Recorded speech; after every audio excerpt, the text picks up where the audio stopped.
She asked a billionaire to be her husband for one night. He said yes. Neither of them expected what happened next. Lily Bennett walked into Damien Cross's life with tears on her face and a desperate favor on her lips. And in that single reckless moment, two strangers made a deal that was supposed to last one wedding weekend. It lasted the rest of their lives. But before the happy ending, there was a lie that nearly destroyed everything. A sacrifice made out of love that looked exactly like rejection, and a little girl who just wanted someone to stay.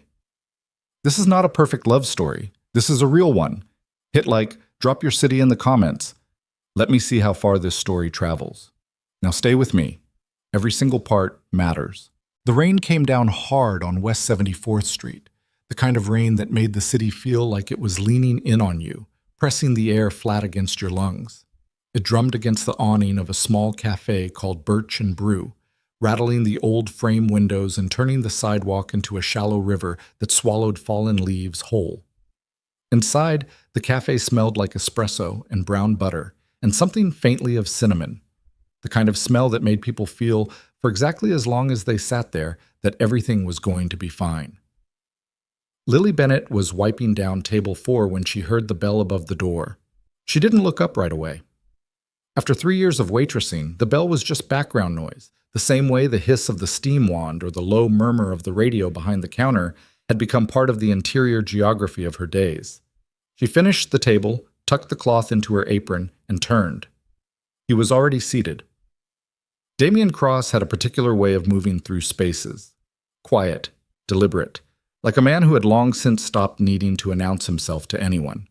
He wore a dark charcoal coat that was almost certainly more expensive than Lily's monthly rent, but he wore it the way some men wore their old college sweatshirts, naturally, without thinking about it. He'd hung it over the back of the chair himself. He never waited for anyone to take his things. He was looking at his phone, but not really reading it. His eyes weren't moving. Lily had noticed that about him over the months he'd been coming in. The way Damien Cross, for all his obvious precision in business, sometimes just sat. Like the world got too loud inside his head, and the only solution was a corner table at a small cafe where nobody cared who he was. Which was its own kind of irony, because Lily absolutely knew who he was. Everyone in New York with a Wi-Fi connection and a passing interest in business news knew who Damien Cross was. 32. Self-made. CEO of Cross Capital Group, a private equity firm that had, in under a decade, reshaped the landscape of mid-market tech acquisitions along the eastern seaboard. There had been a feature in Forbes 2 years ago. She remembered it because Connie, the cafe owner, had shown it to her on her phone and said, "That's the man who tips 40% on a black coffee," with the kind of reverence usually reserved for religious figures. He had a daughter. Lily knew that too, because he sometimes came in with a small, serious child with dark curly hair who sat across from him coloring in a notebook while he read contracts. The girl's name was Maya. She was 6, maybe 7. She never asked for anything without saying please.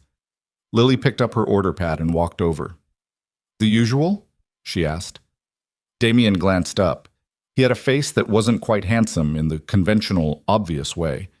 It was more interesting than that. Strong jaw, a little unshaven, eyes that were a dark, settled gray, like storm clouds that had already decided where they were going. There was a scar, faint and old, along the left side of his chin. She'd never asked about it. "Please," he said, "and maybe something to eat tonight, whatever's good." "The mushroom toast is good. The soup is better." "Soup, then." She wrote it down. Neither of them said anything for a second, which wasn't unusual. Damien Cross was not a man who filled silence for the sake of it. But tonight something felt off. There was a tension in the way he was sitting, a tightness around his jaw. "Rough day?" Lily asked before she could stop herself. He looked at her again.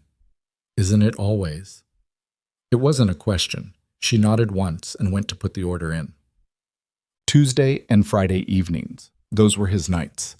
Lily had started tracking this approximately 6 weeks after he became a regular, not intentionally, but because the human brain is a pattern recognition machine, and hers had quietly logged the information the way it logged all useful things. The regular's preferences, the tables that wobbled, the days when the espresso machine ran 20 seconds slow. Damien Cross. Tuesday and Friday, corner table by the window, black coffee, sometimes food, Always a good tipper. Never talked on the phone while ordering, never snapped his fingers or called her sweetheart, or looked through her the way some of the wealthier customers did, as if waitstaff existed in a slightly different dimension from real people. He looked right at her when she spoke. That she had noticed early. It was not as common a quality as it should have been. They had accumulated over months a quiet set of small exchanges that didn't quite add up to friendship but weren't nothing either. He knew she'd gone to culinary school for 2 years before money ran out, and she'd pivoted to waitressing while she figured it out. She knew he had a standing rule about not taking work calls before 7 a.m. or after 9 p.m. and routinely broke it on both ends. He knew she made her own hot sauce and kept a jar of it at the counter for customers who asked. She knew he took his daughter to the park on Sunday mornings regardless of weather, even when he'd been working until midnight. These were small things, but small things had a way of adding up, Lily thought, if you weren't paying attention. She brought the soup out at 8:15. The cafe had thinned out. Just 2 other occupied tables, a couple sharing a slice of cake by the window, and an older man grading papers in the corner. Damien was still looking at his phone, still not reading it. Lily set the soup down, started to turn. "Thank you, Lily." She paused. He used her name rarely, and only when he was being deliberate about it. "You're welcome." "Can I ask you something?" She turned back. His expression was neutral, but there was something underneath it, the faintest edge of something she couldn't name. Curiosity, maybe, or careful intent. "Sure? Do you enjoy working here?" She blinked, of all the questions. "I mean, yes. Connie's good people. The regulars are mostly fine." She tilted her head. "Why?" "I was thinking about the hot sauce thing." He nodded toward the counter. "You told me you make that at home. You've mentioned once or twice about opening your own place." "Once or twice," she agreed carefully. "I was wondering if you'd ever looked into the commercial licensing process, the zoning regulations in Manhattan for new food service businesses." He picked up his spoon. "It's a maze, but there are people who can help navigate it." Lily stared at him for a moment. "Are you offering to help me navigate city zoning regulations?" Something in his expression shifted.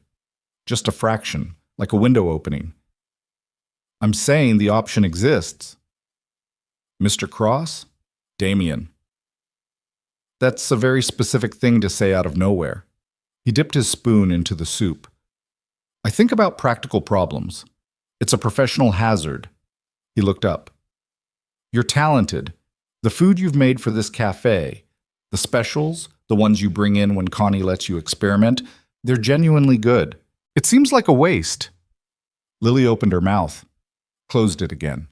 She was used to compliments from customers, the throwaway kind. "Delicious. Honey, you should be a chef." And she'd learned to let them pass through her without hooking. But this was different. He said it without warmth, almost clinically, like he was stating a fact about a spreadsheet. Somehow, that made it land harder. "Thank you," she said quietly. "Don't thank me. Think about it." He turned back to his soup. "The option exists." Lily went back behind the counter and stood for a moment looking at nothing in particular, aware of a strange warmth in her chest that she could not entirely account for. "Don't be an idiot," she told herself, in the firm, slightly exasperated internal voice she reserved for moments of emotional vulnerability. "He's a regular. He's being nice. That is all."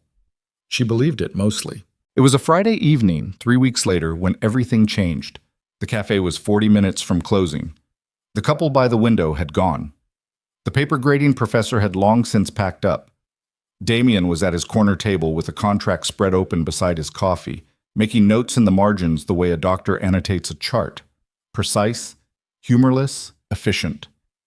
Lily heard the back door open and close, which meant Connie had gone home and left her to lock up. The dishwasher was running its last cycle. In another half hour, the city would close its eyes over this small pocket of warmth, and she would walk 12 blocks home in the rain. It was a night like any other night, until it wasn't. She was reaching for the light switch behind the counter when she knocked a stack of order receipts to the floor and crouched to gather them, and when she stood up, she saw her own reflection in the darkened glass of the service window, and behind her own reflection, her phone screen lighting up on the counter with a message. She picked it up. The message was from a group chat she shared with her friends from college. 5 women who had stayed connected across the scattered geography of their adult lives. The message was from Priya, who lived in Connecticut now and was getting married in 3 weeks. Guys, I know I've been weird about the seating chart, but you should know I invited Jake and Serena.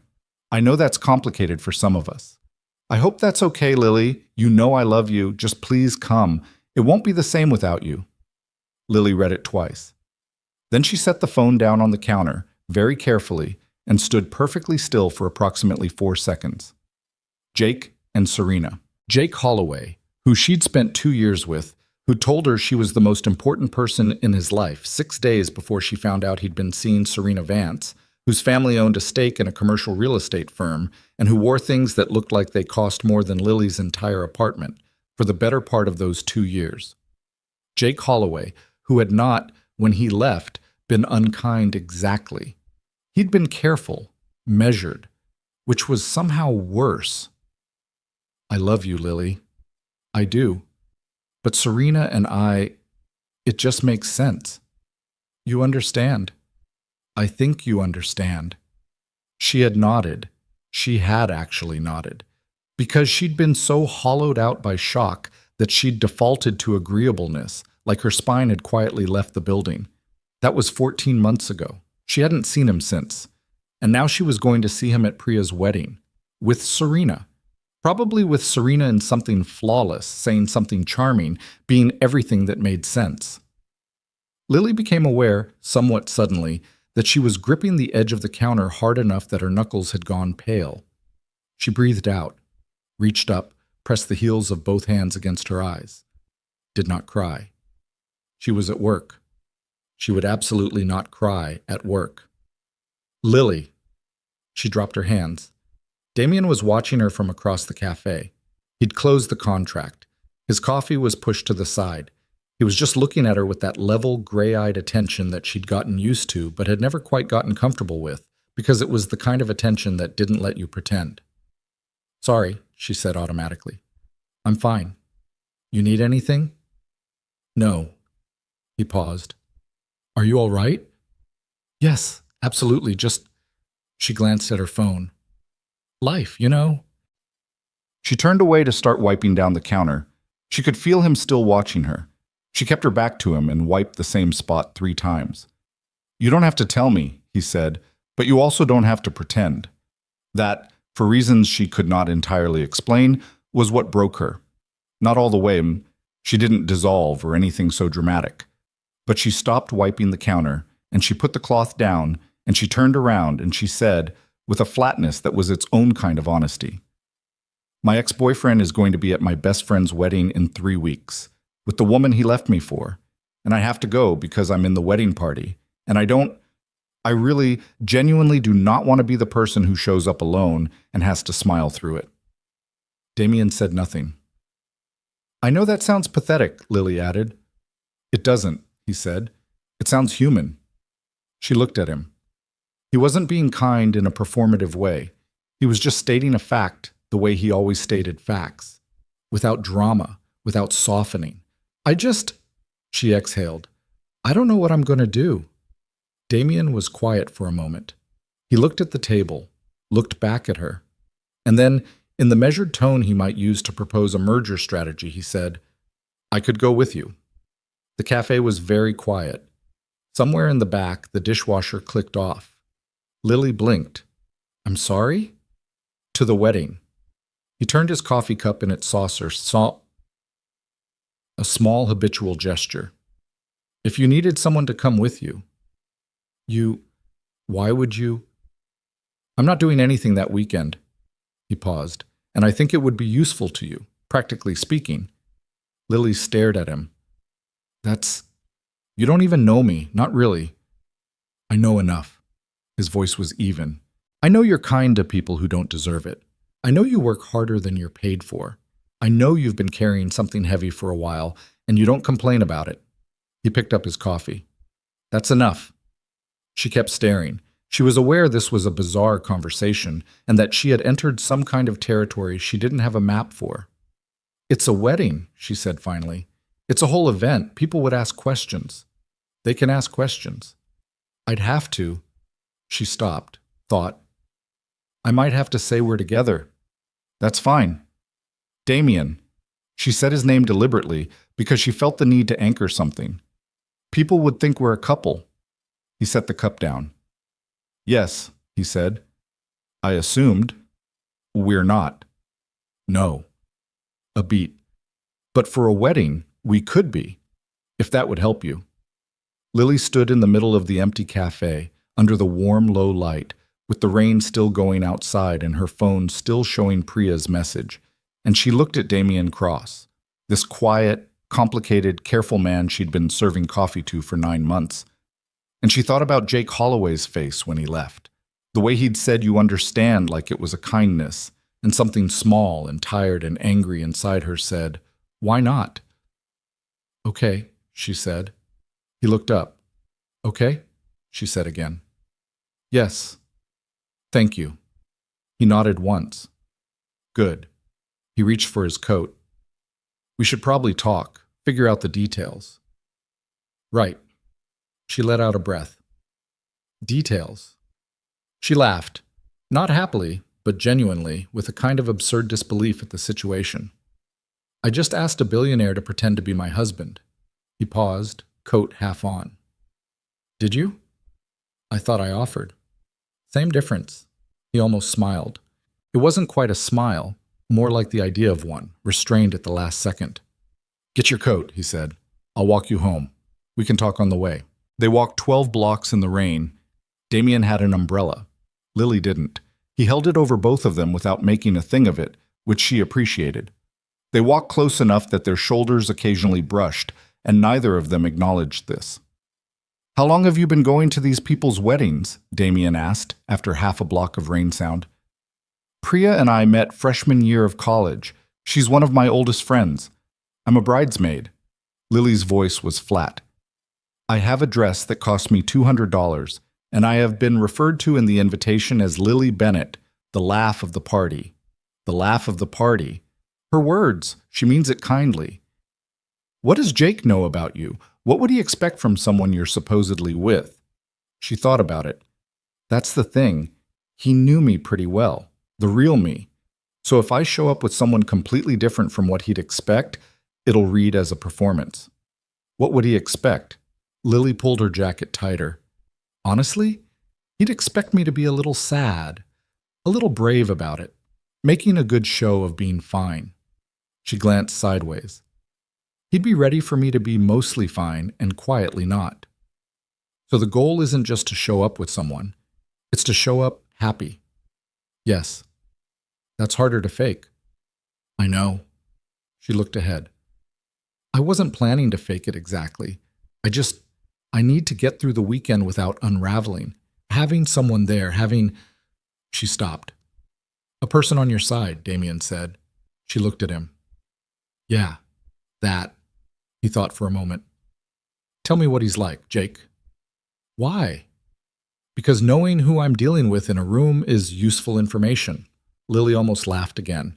He really did approach everything like a business problem. She found it oddly comforting. He's charming, good-looking. He's the kind of person who's very good at making you feel seen, and then you realize later that he's good at making everyone feel seen, which isn't the same thing. She paused. He's not a bad person. I want to be clear about that. He just chose differently, and he didn't tell me until after. The woman he's with now, Serena. Her family has money, real money, the kind that doesn't have to say it's there. Lily's voice was carefully neutral. She's beautiful. I've met her. She's not the villain. She's just the person who made more sense to him. And you think he'll be there expecting you to still be in pain. I think he'll be there expecting to feel relieved that he made the right call. Her voice came out harder than she intended. She breathed. I don't want to give him that. They turned a corner. The rain had thinned to a drizzle. Damien lowered the umbrella slightly. We'll need a story, he said. Something consistent. How we met, how long, all of it. We met here. That part's easy, sir. It's true. She glanced at him. We just changed the nature of it. How long have you been bringing me coffee? 9 months, give or take. So 9 months. Somewhere in that time, it became something else. He said it like he was outlining a project. Simple. Hard to poke holes in because most of it actually happened. You really are good at strategy. I'm good at making things difficult to disprove. He paused. There's a difference. She looked at him in the dim, wet light. Who are you, actually? It came out without planning. He turned his head to look at her, and for a moment there was something in his face she hadn't seen before. Something unguarded, or the edge of it. That's a complicated question, he said. Most real ones are. He looked ahead again. I'm someone who built something from nothing and discovered that having everything you aimed for doesn't answer the questions you were trying to escape. A pause. That's more than I usually say. Lily was quiet for a moment, absorbing that. You have a daughter, she said finally, because it seemed like a window she was supposed to notice. Maya. The word changed something in his voice. The carefully maintained neutrality softened, almost imperceptibly. She's 6. He stopped. She's the best thing in my life and the thing I'm most afraid of failing. What happened to her mother? The question was too direct. She knew it immediately, felt the slight shift in the air between them. I'm sorry, she said quickly. You don't have to. She left. His voice was even, measured. When Maya was 18 months old, we were wrong for each other from the start. She knew it before I did. She's in Chicago now. She sees Maya 4 times a year. A beat. Maya calls it her Chicago visits. She's very matter-of-fact about it. Kids adapt. Do they? They adapt or they don't show you when they don't. He sounded like he was speaking from somewhere uncomfortably specific. They stopped at the corner of her street. The drizzle had stopped entirely. The city gleamed around them, wet and lit and indifferent. This is me, Lily said. She gestured down the block toward a walk-up with a yellow light above the door. Damien looked at it, then back at her. Saturday next week. Could you come to dinner? Bring your schedule for the wedding weekend so we can plan. She nodded. Sure. Somewhere public, he said. We should be seen together before the wedding. If you're comfortable with that. Are you asking me on a practice date? I'm asking you to dinner for logistical purposes. She almost smiled. Right, logistical purposes. She hugged her jacket around herself. Damien. Yes. Thank you, really. She searched his face for something to read and found, as usual, that he was difficult. Why are you doing this? You don't owe me anything. He was quiet for a second. No, he agreed, but I want to. He said it simply, without embellishment, the way he said most things. Get inside. It's cold.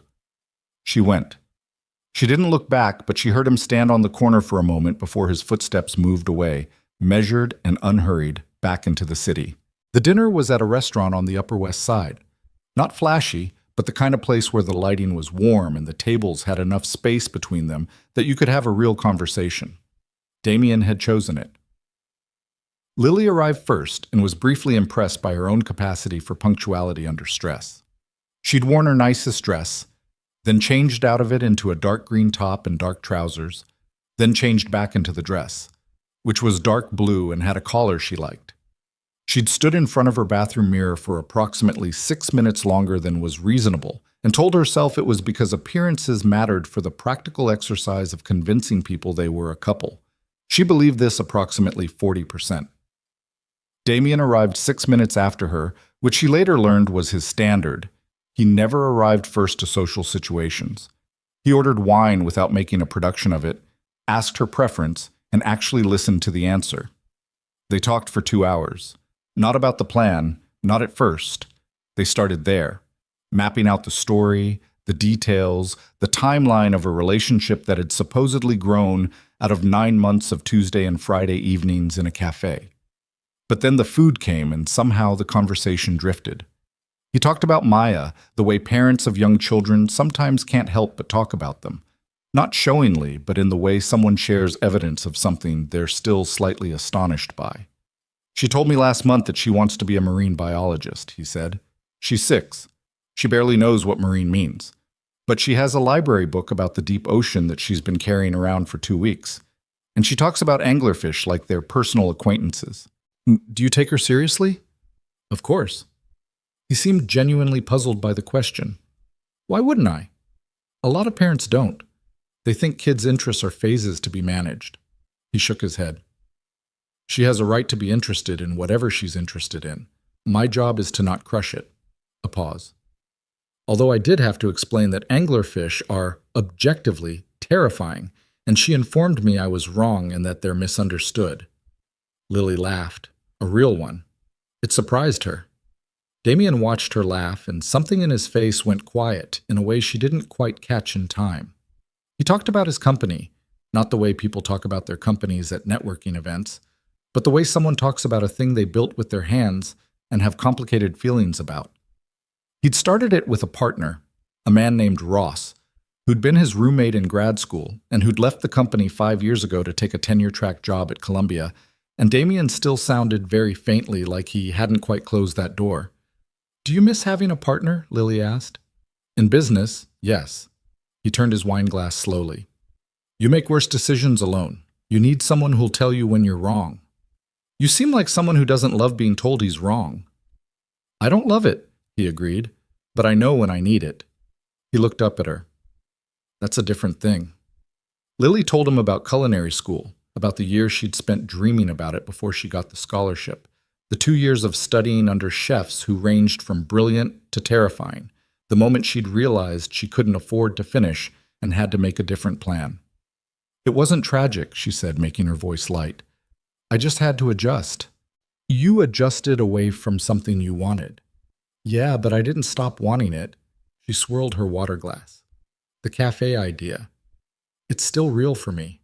It's not just a nice thought. I have notebooks. I have a business plan, sort of. I have a whole vision for what the space should feel like. What should it feel like? She thought for a second. Like Saturday morning. Like you're not in a hurry. Like someone made breakfast because they wanted to, not because it's their job. She caught herself. Sorry, that sounds sentimental. It sounds like you know exactly what you want.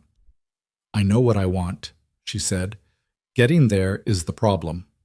He looked at her for a moment. Problems have solutions, he said. Usually more than one. She looked back at him. The restaurant was warm and quiet around them. The evening had done something strange. It had started as logistics and turned into something else entirely, and she wasn't sure at what point the shift had happened, only that it had. Damien, she said carefully, are we going to be able to do this? Actually convince people? He leaned back in his chair, considering. You mean, will we look like people who care about each other? Right. He seemed to weigh this with genuine seriousness. I think we already do, he said. She looked down at the table. Yeah, she said quietly. I think you're right. The weekend before the wedding, Damien introduced Lily to Maya. This was not part of the original plan, at least not an explicit part. But Maya had been with him one Friday evening at Birch and Brew, coloring at the corner table, and Lily had been working, and the introduction had simply happened the way natural things happen, without a scheduled moment. Maya looked up from her notebook when Lily brought over a small cup of hot chocolate. Not asked for, just offered. Is there marshmallows? Maya asked. 3, Lily confirmed. The good kind, not the freeze-dried ones. Maya looked at the cup, then at Lily, with an expression of deep and careful assessment. She had her father's eyes, that serious, measuring quality, but her face was rounder, softer, caught somewhere between childhood and the beginning of her own distinct self. Do you work here? Maya asked. I do. My dad comes here a lot. I know. He always orders black coffee. Maya made a face. That's disgusting. It's an acquired taste, Lily said. I don't think I want to acquire it. That's probably wise. From behind his contract, Damien said Maya in a tone that suggested he was listening and also mildly amused. I'm just talking, Maya said, with great dignity. She went back to her notebook. Lily turned to go. What's your name? Maya asked to her back. Lily turned. Lily. Maya said the name quietly to herself, like she was filing it somewhere. Then she went back to coloring. But walking home that night, Lily replayed the interaction with the vague, uneasy feeling of someone who has touched something delicate and isn't sure if they've been careful enough. There was a child in this situation now, A real one.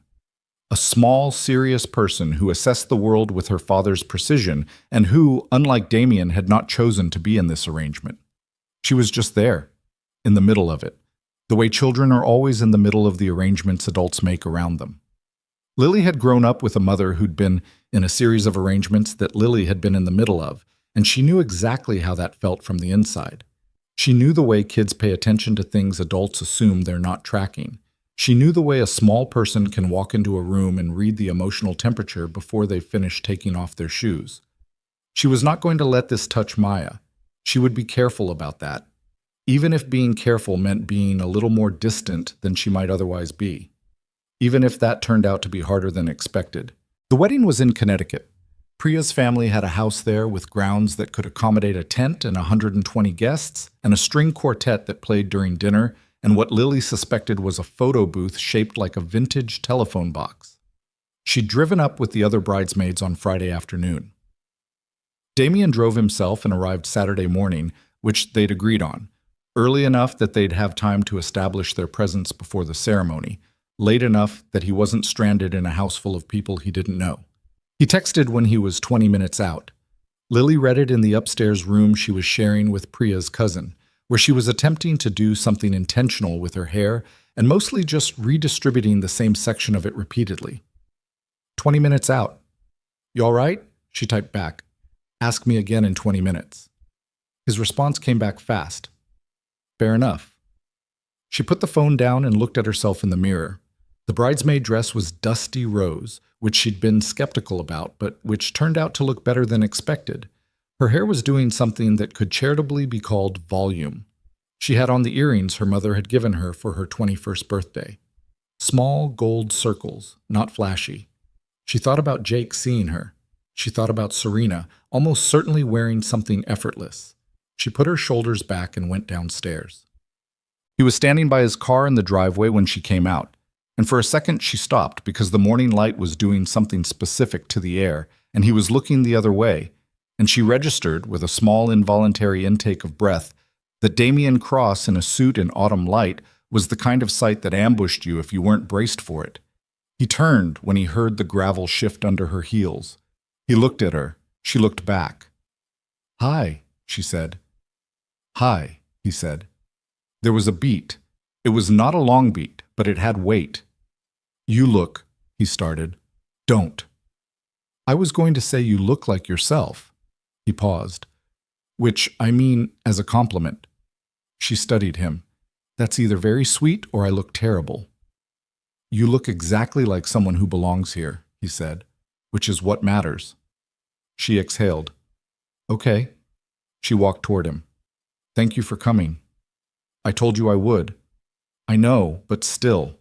She stopped beside him. I should warn you. Priya is going to have questions. She's very thorough. She'll ask how we met. She'll want details. She'll possibly try to verify our timeline. I can handle a thorough questioner. She once cross-examined her own mother about a casserole recipe. Something moved at the corner of his mouth.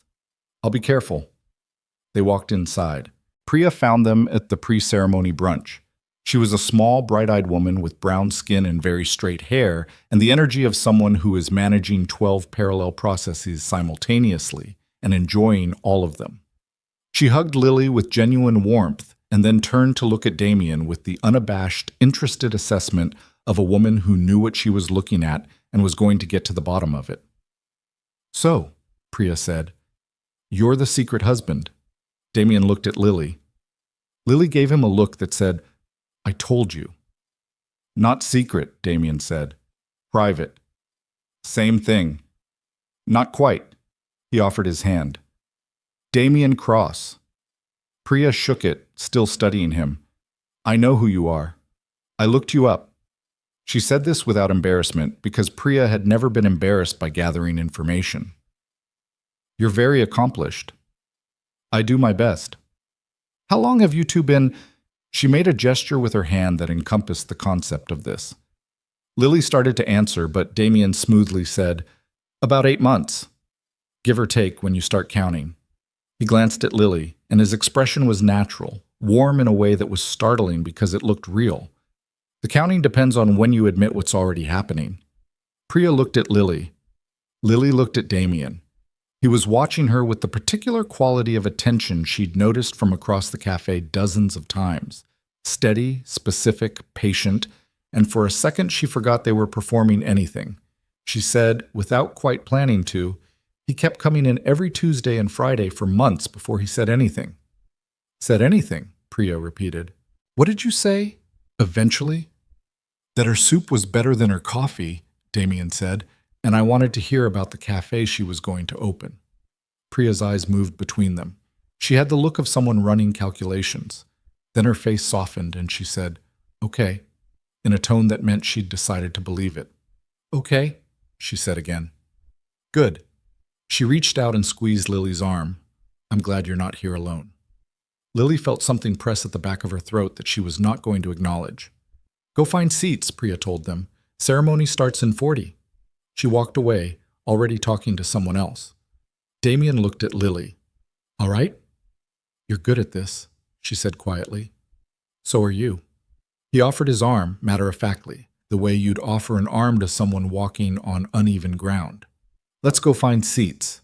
She took it. Jake Holloway appeared at the cocktail hour. Lily saw him before he saw her. He was taller than she remembered, or maybe she'd rescaled him in her head over 14 months to something more manageable.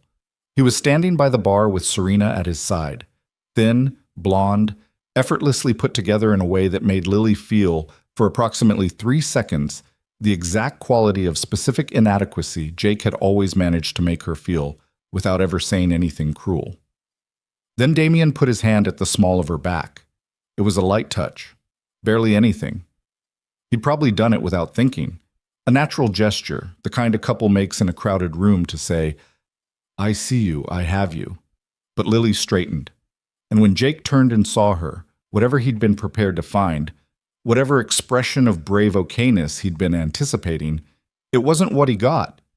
What he got was Lily standing in a dusty rose bridesmaid dress with her shoulders back and something easy in her posture, next to a man who looked like he belonged beside her, whose hand was at her back like it was the most natural thing in the world.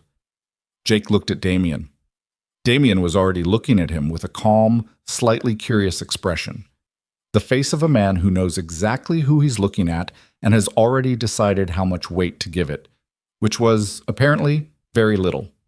Jake looked back at Lily. Hey, Lil, he said. He smiled. It was a good smile. She remembered that about him, the quality of his smile. You look great. Thanks. She sounded more relaxed than she felt. You remember Priya? She put on a beautiful event. Yeah, she really... He glanced again at Damien. I don't think we've met. Damien said. He shook Jake's hand briefly, without particular enthusiasm. Good wedding. Right, yeah. Jake's eyes moved back to Lily. So you two are together, yes. Lily said it the same way she might say Tuesday, like it was just a fact. Jake absorbed this.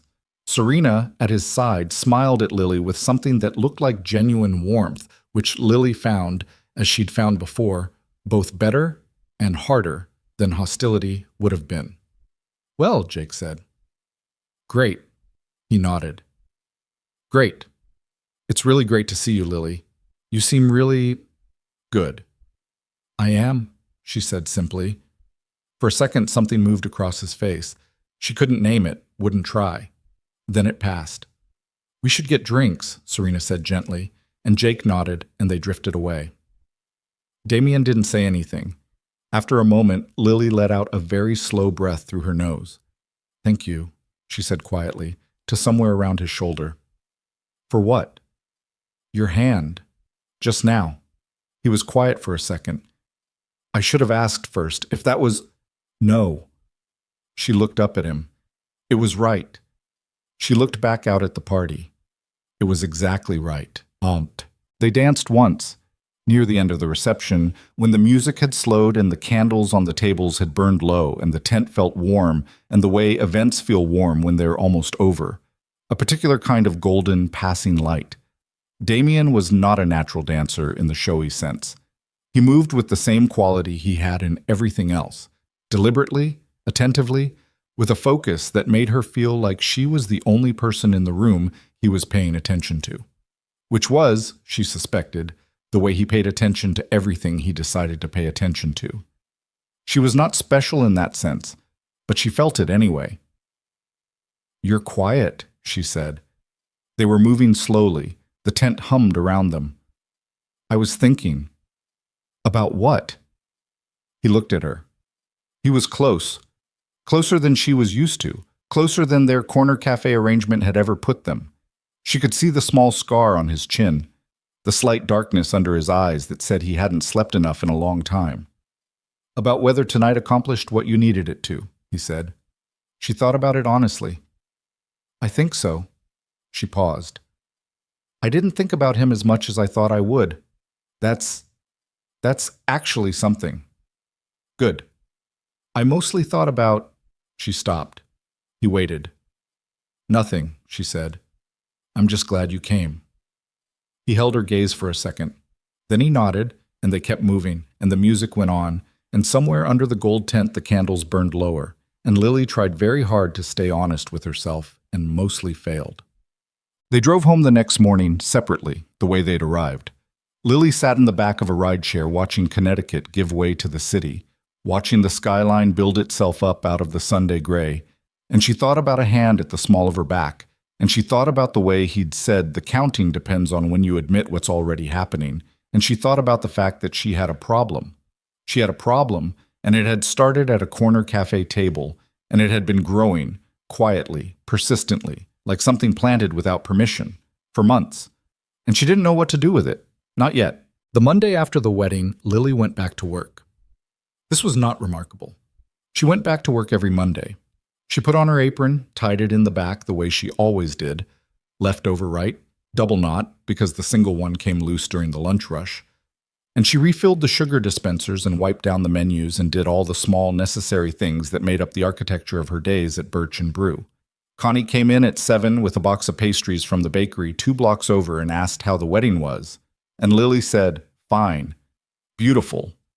Priya looked incredible, and Connie nodded and disappeared into the back office, and that was that. Except that it wasn't quite.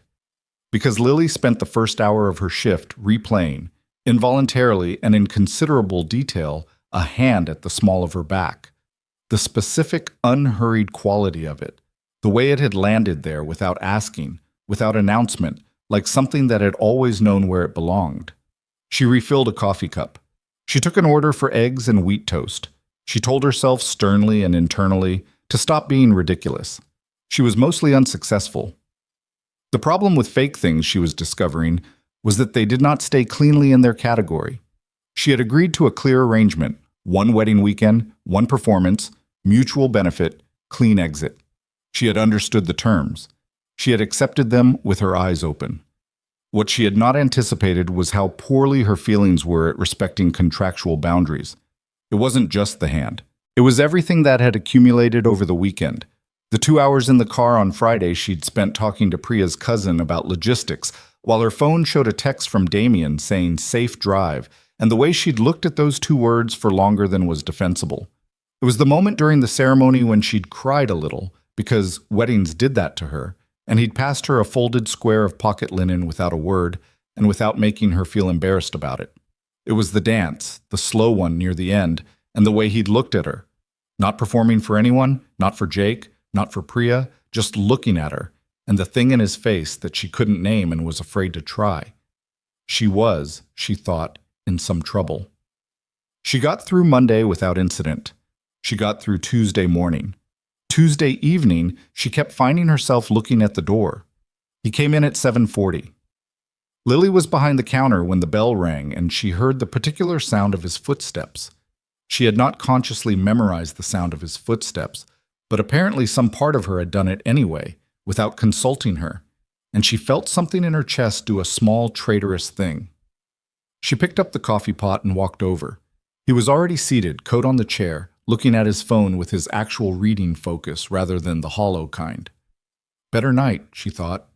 Or better morning, at least. "The usual?" she asked. He looked up. There was a half second, she might have imagined it, where his eyes did something they didn't normally do. A small adjustment, like a camera finding focus. "Please," he said, "and whatever you think is good tonight. I made a butternut squash thing. Goes on the specials board tomorrow, but there's some left." "Squash thing," he repeated. "It has a proper name. I just don't remember it right now." The corner of his mouth moved. "I'll have the squash thing." She put in the order and came back with the coffee and did not linger at the table, which was the correct professional choice, and also cost her something she could not have articulated. She went to the other tables. She refilled things. She wrote down an order for pie.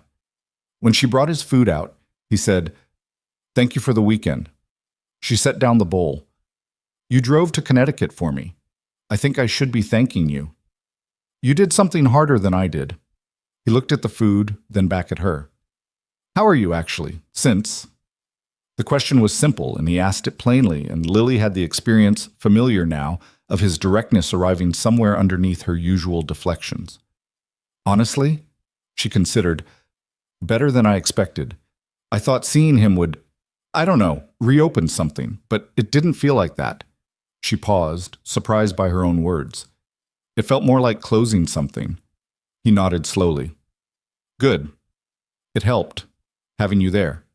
She said it carefully, because she wanted it to be honest without being more than honest. "More than I expected." "I'm glad." There was a beat. A table across the cafe needed attention. She should go. "Maya asked about you," he said, just as she started to turn. She stopped. "She did?" "She asked if the Lily from the cafe was going to come in again, whether she worked on Tuesdays." A pause. "I told her I thought so." Lily looked at him. He was looking back at her with an expression that was nearly neutral, but not quite. There was something underneath it, patient and deliberate, that she was starting to learn to read. "I'm always here Tuesdays," she said. "I know," he said. "So does she now." She went back to the other table. She did her job. She did not think about what that meant, mostly, for the rest of the evening. She thought about it extensively on the walk home. Maya came in the following Friday. She arrived at 6:15 before the dinner rush thickened, holding her father's hand and carrying a backpack covered in iron-on patches.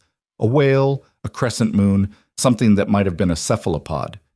She was wearing a yellow rain jacket, even though it wasn't raining, and she had her father's serious eyes and her own specific energy, which was the energy of a child who has opinions about things and intends to share them on a reasonable timeline. She spotted Lily immediately. "You're here," she said, with the satisfaction of someone whose hypothesis has been confirmed. "I told you she would be," Damien said, in a tone of mild patience. "You said, probably. I said I thought so, which is nearly the same." "It's not the same," Maya said, and looked at Lily for confirmation. Lily kept her face very straight. "He said he thought so, which means he wasn't certain. You were right to verify."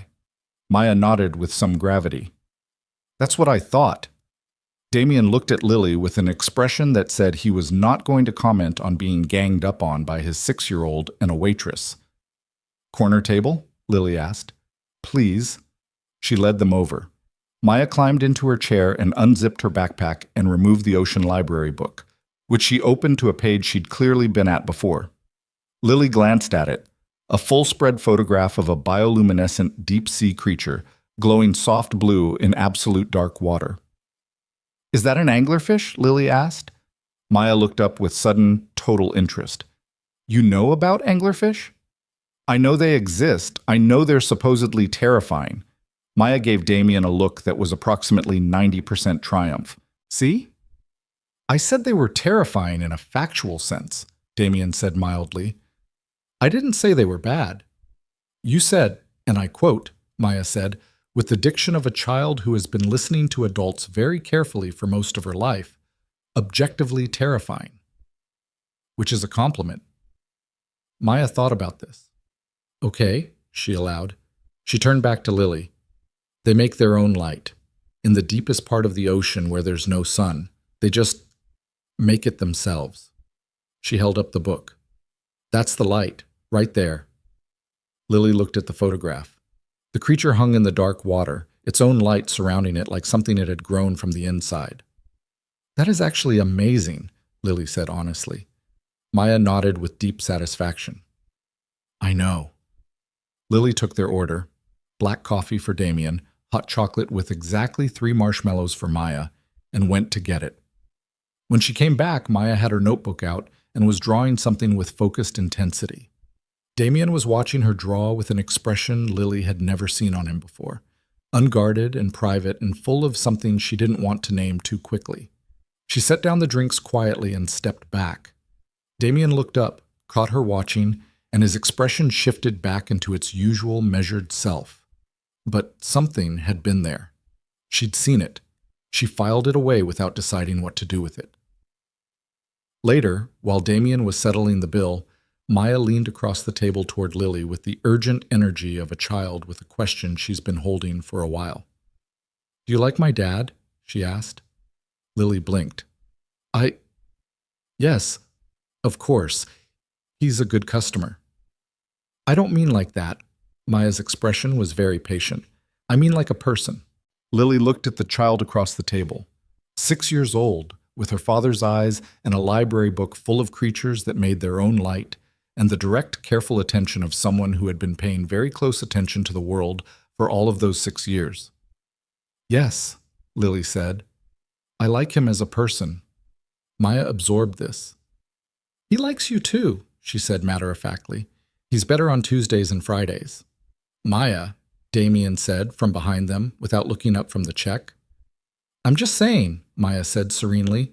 Lily kept her face very carefully arranged. "It was really good to see you," she told Maya. "I know," Maya said. "We'll come back." Lily looked at Damien. He looked at her. Whatever was in his face, he had it controlled by now, but there was still something. The faintest edge of color at his jaw. The look of a man who has heard something that has landed squarely in the center of something he's been trying not to look at. "Sorry," he said, quieter than usual. "Don't be," Lily said. She meant it. November arrived with the specific blunt cold that New York does in the transition months. Not yet winter, but past fall in any meaningful sense. The trees in Riverside Park went bare in the space of about 2 weeks. The cafe's heating system, which was temperamental at the best of times, began requiring the particular combination of 2 taps and a firm push on the thermostat panel that only Lily and Connie knew about. Lily and Damien did not talk about what had happened at the wedding, and did not talk about what Maya had said at the cafe, and did not acknowledge the particular altered quality of their Tuesday and Friday evenings, which had not changed in any observable external way, but had become, somehow, heavier, denser. Like the air pressure had shifted. They talked about everything else. He was expanding. She understood this in pieces over the course of those November evenings. A project he'd been building toward for 2 years. A major international push that would require significant presence in 3 cities across 2 continents. He talked about it with the particular energy he reserved for things that genuinely engaged him, which was different from his usual controlled competence. His hands moved more. He leaned forward. "It's the largest thing I've done," he said one evening, his coffee going cold beside him. "It's the kind of move that either redefines what the company is, or—" He stopped. "Or," Lily prompted, "or it overextends. It bets everything on a single direction." He looked at her.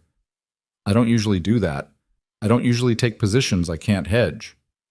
But you're considering it." "I've been considering it for 2 years. That's why it's time to stop considering and decide." He turned the coffee cup. "The team I've built can handle the day-to-day. Ross, he's my old partner. I told you about him. He's been consulting again. He thinks I should do it." "What do you think?" He was quiet for a moment. "I think it's the right move, professionally." He paused. "The complication is that it's not a desk-based operation. There would be travel. Real presence required on the ground in both locations." "How much travel?" 6 months, possibly 8. He looked out the window. "With Maya in school, that's complicated." "What would you do?" "My sister is in the city. She's offered before. Maya loves her." He still had the look of a man working through something that hurt around the edges. "It's not ideal. She's been moved around enough." Lily thought about what she knew of Maya. The way she'd climbed into that cafe chair like she owned it, confident and matter-of-fact. The way she'd shown Lily the anglerfish with the pride of someone sharing a discovery they thought should be shared. The ocean library book she carried everywhere like a portable home. "She seems sturdy," Lily said carefully. "She is." He said it immediately, with conviction, and then with a shadow. "She works hard at being sturdy." "That's not quite the same thing." Lily looked at him. He was looking at the window, at the street where the November rain made the pavement gleam, and she thought, not for the first time, but more clearly now, about what it took to be this man, to have built everything he'd built, to be standing at the edge of this enormous professional leap, and to have the thing that stopped him be not risk or failure or money, but a 7-year-old girl with an ocean book and 3 marshmallows in her hot chocolate. "You're a good dad," she said. He turned and looked at her, and the expression on his face was complicated in a way she didn't have a word for. Not pleased, not dismissive. Something between those, something that looked like it had been sitting unexamined for a long time and wasn't used to being seen. "I try," he said. "No," she said. "You are." He held her gaze for a second. Then he looked back at the window. "The decision's not made yet," he said, in the voice that meant he was pulling himself back behind the line he'd apparently decided on. "I know," she said. She carried the coffee cups back to the counter, and she stood for a moment at the sink and she thought, with uncomfortable clarity, "I'm not going to be able to keep doing this for much longer without telling the truth." She didn't know what the truth was exactly. She was working on it. It was Priya who said it out loud first. She came to the city for a Thursday, a work trip that turned into dinner, and she and Lily sat in a booth at a Thai place in the East Village and ate too much and drank a sufficient quantity of white wine and debriefed the wedding with the particular pleasure of 2 people who had been friends long enough to be honest about everything. "He looked at you," Priya said. Lily had been waiting for this. "He was there as my date. That's generally what dates do." "Not like that," Priya pointed at her with a spring roll. "Not the way he looked at you when you didn't know he was looking. That's a different thing." She ate part of the spring roll. "And you looked at him the same way." "Priya, I'm not making it up, Lily. I see things. I am literally professionally trained to observe social dynamics." She was a therapist. This was technically true. "And what I observed was 2 people pretending they weren't having feelings." Lily was quiet. "How long?" Priya said, more gently now. Lily looked at her wine. "I don't know, months. Maybe longer." She exhaled. "It's complicated." "Because he's wealthy?" "Because he's everything." She made a gesture that was supposed to encompass Damien Cross and his entire existence. "He's building something huge. He's got a daughter. He had a whole life before I came into it, and he's going to have a whole life after. I'm a waitress with a business plan in a notebook, Priya. At some point, that gap matters." "That gap," Priya said slowly and deliberately, "is a story you're telling yourself about your own value. And I say that as someone who loves you and also has a graduate degree in how humans lie to themselves." Lily opened her mouth. "I'm not saying it's easy," Priya said. "I'm saying the gap you're worried about is not the gap that's actually there. The gap that's actually there is that you're both terrified, and neither of you is saying anything." Lily stared at her wine. She thought about Damien looking at her across the cafe, about Maya's matter-of-fact voice saying he's better on Tuesdays and Fridays, about the way he'd said the counting depends on when you admit what's already happening, and she'd felt it in her chest like a struck chord. "What if I'm wrong?" she said quietly. "What if I say something and I'm wrong and I lose the, whatever this is, what it already is?" "What if you don't?" Priya said, "and you lose it anyway because you waited too long?" Lily didn't answer that. She didn't have an answer. She walked home alone that night, 3 blocks in the cold, and she thought about the deal they had made in the empty cafe. 1 night, 1 wedding, and how little it had stayed in its lane. She thought about the way things that start as fictions sometimes have the inconvenient quality of being more honest than you intended. She went home and she did not make any decisions, and she told herself that was fine, that was practical, that some things needed to settle on their own timeline. What she didn't say, even to herself, even quietly, was what she was afraid of. She was afraid that he was right, that the counting did depend on when you admitted what was happening, and that she had been counting for a long time. He asked her to dinner again in the third week of November. Not a logistics dinner, not a debrief. Just, "Are you free Saturday?" "I thought we could get dinner."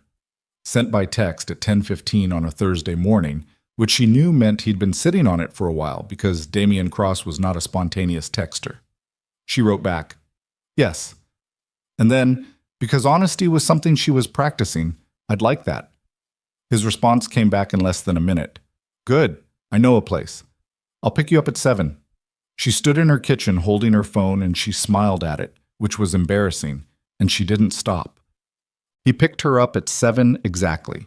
He drove them to a restaurant in Brooklyn that she never would have found on her own. Small, cash only, run by a Taiwanese family who'd been in the space for 30 years. The food arrived without menus, course by course, and every single thing on the table was the best version of itself. Lily forgot to be anxious. She forgot to track the gap or manage the narrative. She just ate, and they talked. They talked about his expansion project. He'd made the decision, he told her. He was moving forward. There was something settled in his face when he said it, resolved. The way a man looks when he has stopped arguing with himself. He would build the infrastructure to manage his absence.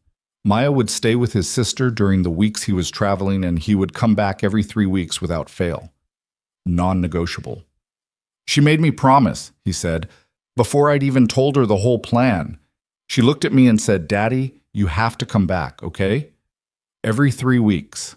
He shook his head, like she'd already done the research. She probably had, Lily said. She's very thorough. I have no idea where she gets it. Lily looked at him across the table. I genuinely cannot imagine. He met her eyes, and there it was. The thing they'd been not doing for weeks, the almost smile that became a real one, both of them at the same time, and the space between them at that table felt different from the space at the cafe. Smaller, more deliberate. I wanted to tell you, he said after a moment, about the decision, before I told anyone else. She held that. Why? He was quiet for a second. Not the kind of quiet that meant he didn't have an answer. The kind that meant he was deciding how honest to be. Because you're the person I wanted to tell. Lily looked at him. He was looking back, steady and careful, and open in the specific way he was only open when he'd decided to be, which was not often, but was, when it happened, absolute. Damien, she said, you don't have to say anything. I know.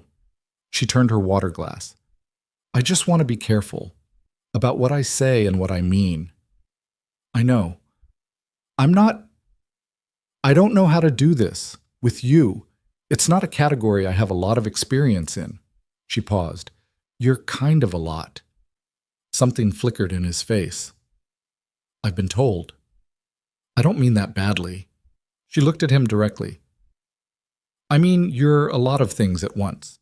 You're careful and you're complicated, and you take up space in a very quiet way, and I've been... She stopped, started again. I've been trying to be practical about what this is. Have you been successful? She exhaled a short breath. Not particularly. He was very still across the table. Neither have I, he said. The restaurant was warm and small around them. The food sat between them, half-finished, forgotten. Somewhere behind them a family was celebrating something, their voices running warm and indistinct. Lily said carefully, I don't want to be something that complicates your life. The expansion, Maya, everything you're building. I'm not going to be the thing that gets in the way of that. Who said you'd be in the way? People like me, she said quietly, have a way of not fitting into lives like yours. The sentence landed and she felt him receive it, felt the slight shift in his posture, the way he leaned forward a degree, his elbows coming to the table. People like you, he repeated, and his voice was very level. Explain that. You know what I mean. I'd like to hear you say it. She looked at him. He was watching her with that full, direct attention that she'd always found difficult to hold because it left no room for comfortable vagueness. I don't come from money. I don't have a network or a position or any of the infrastructure that makes sense alongside what you have. I'm working a job that pays me by the hour. My big ambition is a cafe. She said it evenly, not self-pityingly, just as fact. That's not a match. You're describing a socioeconomic bracket, he said, not a person. They're not entirely separate things. They're not the same thing either. He was quiet for a second. You think I don't know who you are? I've been watching you work for almost a year. I've watched you treat every person who walks into that cafe like they matter. I've eaten your food. I've watched you be kind to my daughter. I've watched you be honest when honesty was harder than the alternative. He paused. I'm not confused about who you are. I'm not confused about what you're worth. The gap you're worried about is one you invented. Lily looked at him. Priya said something like that. She's right. She usually is. It's insufferable. Lily exhaled. Damien, I need to be careful. I'm not going to be the thing you regret. You're not, he said. You can't know that. I know enough. He said it the same way he'd said it in the rain on West 74th Street that first night, offering to come to the wedding. I know enough. And she thought about all the ways he had in fact known, had read her correctly and waited correctly and shown up correctly and never once pretended to be something he wasn't. She didn't say anything for a moment. She looked at the table. I'm scared, she said finally. It came out smaller than she intended, more honest. So am I, he said. She looked up. He met her eyes. There was no performance in his face, no reassurance, no charm, just the actual truth of it, a man who knew exactly what he was saying and had decided to say it. I haven't wanted something this specific in a long time, he said. That's terrifying in a way that's different from other kinds of risk. Lily was quiet for a second. Because you can't hedge it. He almost smiled. Because I can't hedge it. She looked at him across the small table in the warm Brooklyn restaurant, and she thought, here is a person who is telling you the truth. Here is a person who does not say things he doesn't mean. Here is a person who showed up in the rain and held an umbrella over you for 12 blocks and passed you a pocket square at a wedding without making you feel embarrassed about needing it. She said, okay. He waited. Okay, she said again. I'm not going to be practical about this anymore. I'm just going to... She shook her head slightly. See what it is. He held her gaze for a moment. Then he nodded slowly. That's all I'm asking. They finished dinner. They walked out into the Brooklyn night, which was cold and clear, the sky a particular shade of city dark that wasn't quite black. He drove her back to her apartment, and they sat in the car for 20 minutes after he'd parked, talking about nothing in particular. Maya's anglerfish campaign, Connie's temperamental heating system, a book he'd been reading, and neither of them said anything about what they'd said in the restaurant, but they didn't need to. When she got out of the car, he got out too, walked her to the door the way he'd done after that first rain walk, and at the door he stopped. She turned. He looked at her for a second. Then he reached out and tucked a piece of hair back from her face, just that, just a small, deliberate gesture, and said, "Get inside, it's cold." She went. She stood in her hallway, and she pressed her back against the closed door, and she stared at the ceiling, and she breathed. She acknowledged to the ceiling, completely done pretending this was something other than what it was. She just had no idea yet how much that was going to cost her. December came in, the way December always comes to New York. Not gently, not with ceremony, but with a kind of blunt insistence, as if the city had simply decided the softer months were over and everyone needed to adjust accordingly. The temperature dropped 12 degrees in 4 days. The cafe's heating system gave out entirely on a Wednesday, and Connie had to call a repairman who took 3 hours and charged her $400 and fixed it by replacing a part that cost $11. Lily wore an extra layer under her apron for a week before the heat settled back into something reliable. None of this was remarkable. What was remarkable was the way December felt different from the inside, warmer somehow, in spite of the cold. Fuller. The way a room feels different when there is someone in it you are glad to see. She and Damien did not put a name on what they were. This was partly by unspoken agreement and partly because naming things can make them brittle, and both of them knew enough about things going wrong to be careful with the ones going right. But the shape of it changed. He texted more. Not constantly, not in the flooding way of someone who needed constant contact, but with the measured, purposeful frequency of a man who had decided that contact was something he wanted. She texted back. She found herself doing it with her coat still on when she got home from work, sitting on the arm of her couch, typing and reading, and sometimes laughing at her phone screen in the way that people do when they're not thinking about how they look. He took her places. Not big, declarative places. Not the kind of dinner that announces itself. A Saturday morning at a bookstore in the village where he bought Maya 3 books about ocean biology, and Lily found a cookbook she'd been looking for 2 years, and he bought it before she could say she'd get it herself. An afternoon in Riverside Park where Maya ran ahead of them on the path, and they walked side by side with their hands sometimes close enough that their knuckles brushed, and neither of them moved away.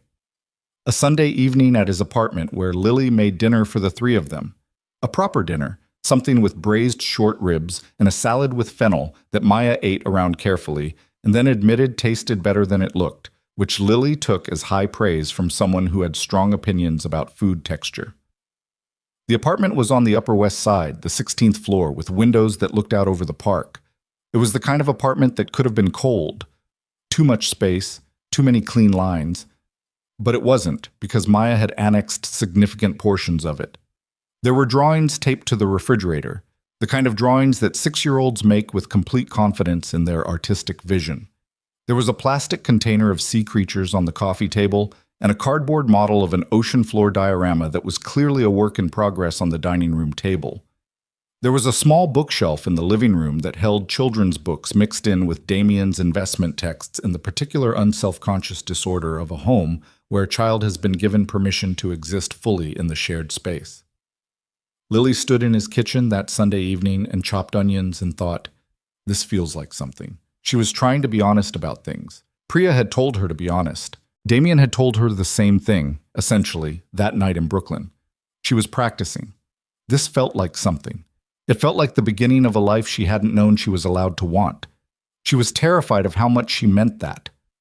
Maya came into the kitchen while the onions were softening in the pan and climbed onto a stool at the counter and watched Lily cook with the focused, evaluative attention of a future scientist examining data. She asked questions. Why do onions smell like that? What does braised mean? Why do you cut things that small instead of big? Lily answered all of them, seriously, without the condensing register adults sometimes default to with children, because she remembered being a child who asked questions and being talked to like her questions were inconvenient, and she wasn't going to do that. My dad can't cook, Maya said, at some point, conversationally, without cruelty. He makes 3 things: pasta, eggs, and cereal. Cereal isn't cooking, Lily pointed out. I know. He knows too. He just counts it anyway. From the living room, without looking up from the contract he was reading, he was always reading something, Damien said, I can hear you. We know, Maya said serenely. Lily kept her face very controlled. He's better at other things, Maya added with the generous fairness of someone keeping a balanced accounting. He's very good at math, and he always knows when I'm lying, which is actually pretty annoying. That does sound annoying, Lily agreed, and he reads to me every night, even when he's tired. Maya picked up one of the sea creature toys she'd carried in from the other room, an orca, and turned it in her fingers. He never skips pages. Some dads skip pages. How do you know that? Cleo at school said so. She set the orca down. Her dad skips whole chapters sometimes and pretends he didn't. She looked at Lily with an expression of measured judgment. That's dishonest. It is, Lily agreed. Maya nodded. Then, do you have a dad? Lily stirred the onions. I did. He passed away when I was 15.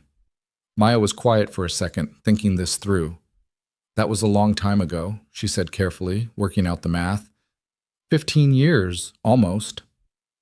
Do you still miss him? Lily looked at the pan. Yeah, in a kind of background way, like it doesn't hurt the same way it did, but it's still there. Maya considered this with the seriousness she brought to most things. I think that's probably normal, she said.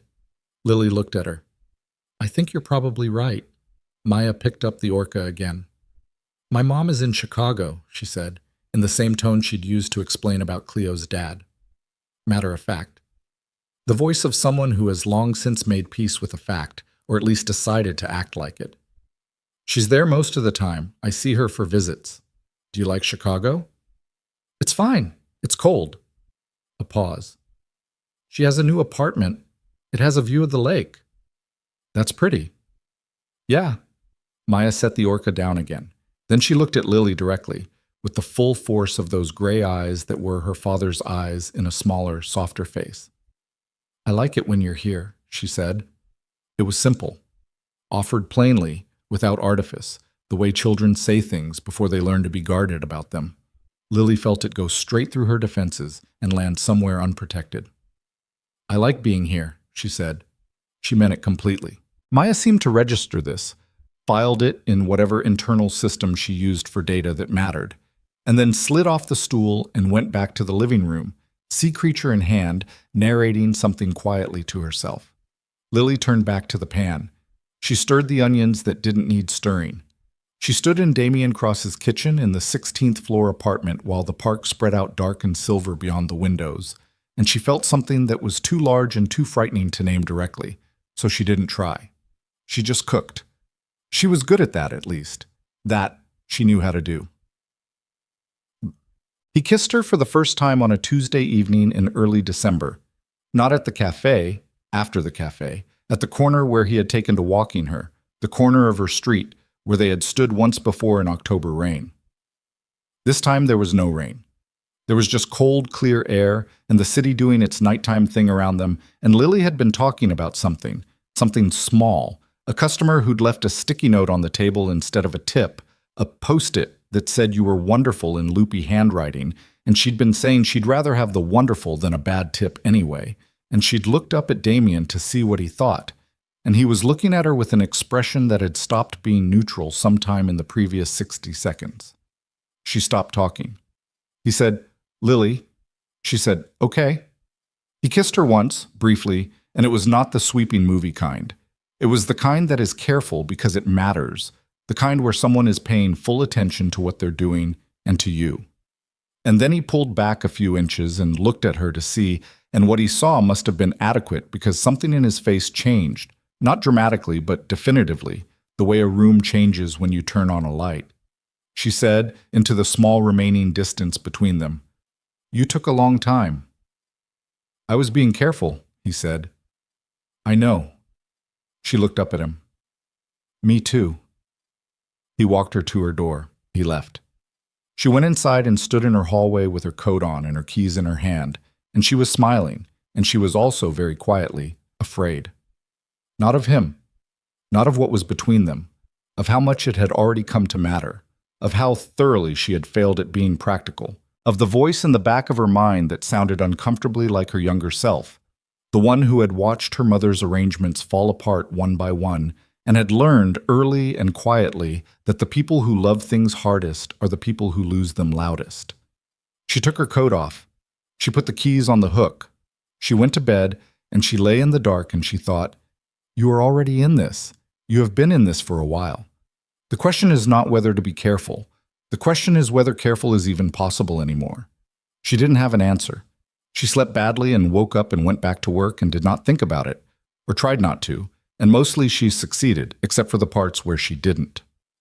Christmas approached with the particular retail violence it brings to Manhattan, the lights and the crowds and the specific kind of cold that smelled like pretzels and exhaust and pine. Birch and Brew put up a small tree in the corner that Connie decorated with mismatched ornaments collected from estate sales, which was somehow exactly right. Lily made a spiced apple cider that went on the specials board and sold out every day for 3 weeks. She and Damien had settled into something that didn't have a clean category yet, but felt more solid than anything she'd had in recent memory. He came in on Tuesdays and Fridays still, but those weren't just cafe evenings anymore. They were the fixed points of something larger that moved around them. Dinners, park walks, Sunday afternoons at his apartment with Maya. A Saturday she'd spent helping him pick out Christmas gifts for his sister's kids, wandering a toy store for an hour while he consulted her with the specific skeptical energy of a man who respected her opinion but wasn't going to pretend he thought every suggestion was equally valid. She's 9, he said, holding up a craft set. Is this too young? Depends on the 9-year-old. What's she into? Building things. She took apart her mother's blender. Engineering kit, not crafts. Lily steered them down another aisle. There, that one. He looked at the box, looked at her. How do you know this? I was a kid once. I paid attention. He bought 3 of them, one for his niece, apparently deciding to hedge on the logic that if it was right, more was better. Lily found this extremely Damien of him and did not say so. Maya's gift was already handled. He'd ordered it weeks ago. A professional-grade microscope scaled for a child, but not condescending about it, along with a set of water sample slides and a book on marine microorganisms. He told Lily about it with the particular restrained pride of a parent who knows they've found exactly the right thing. She told him it was perfect, and it was. She's going to be a scientist, Lily said, as they left the toy store. She's going to be whatever she decides to be, he said, which was so exactly the right answer that she felt something warm move through her chest. She looked at him, walking beside her in the holiday-crowded street, and she thought, I love this person. The thought arrived with the quiet certainty of something that had been true for a while and had simply now decided to be acknowledged. Not a revelation.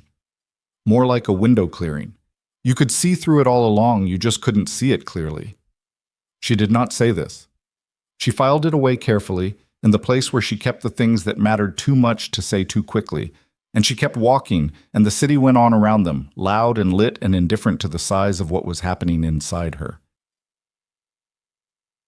Pass. The news about the expansion came officially in the second week of January. Damien told her on a Friday evening, staying later at the cafe than usual, the place empty except for them and Connie's voice from the back singing along with something on the radio. It's moving faster than projected, he said. His voice was steady, which meant he'd had time to process it already. The Singapore team pulled the timeline up by 6 weeks. I'll need to be there for the initial operational phase. March through, probably September. 6 months. She absorbed this. That's 6 months, she said. Yes. But you're coming back every 3 weeks, like you said. Every 3 weeks, non-negotiable. I told the Singapore team that before I signed anything. He looked at her directly. I told you that. I know.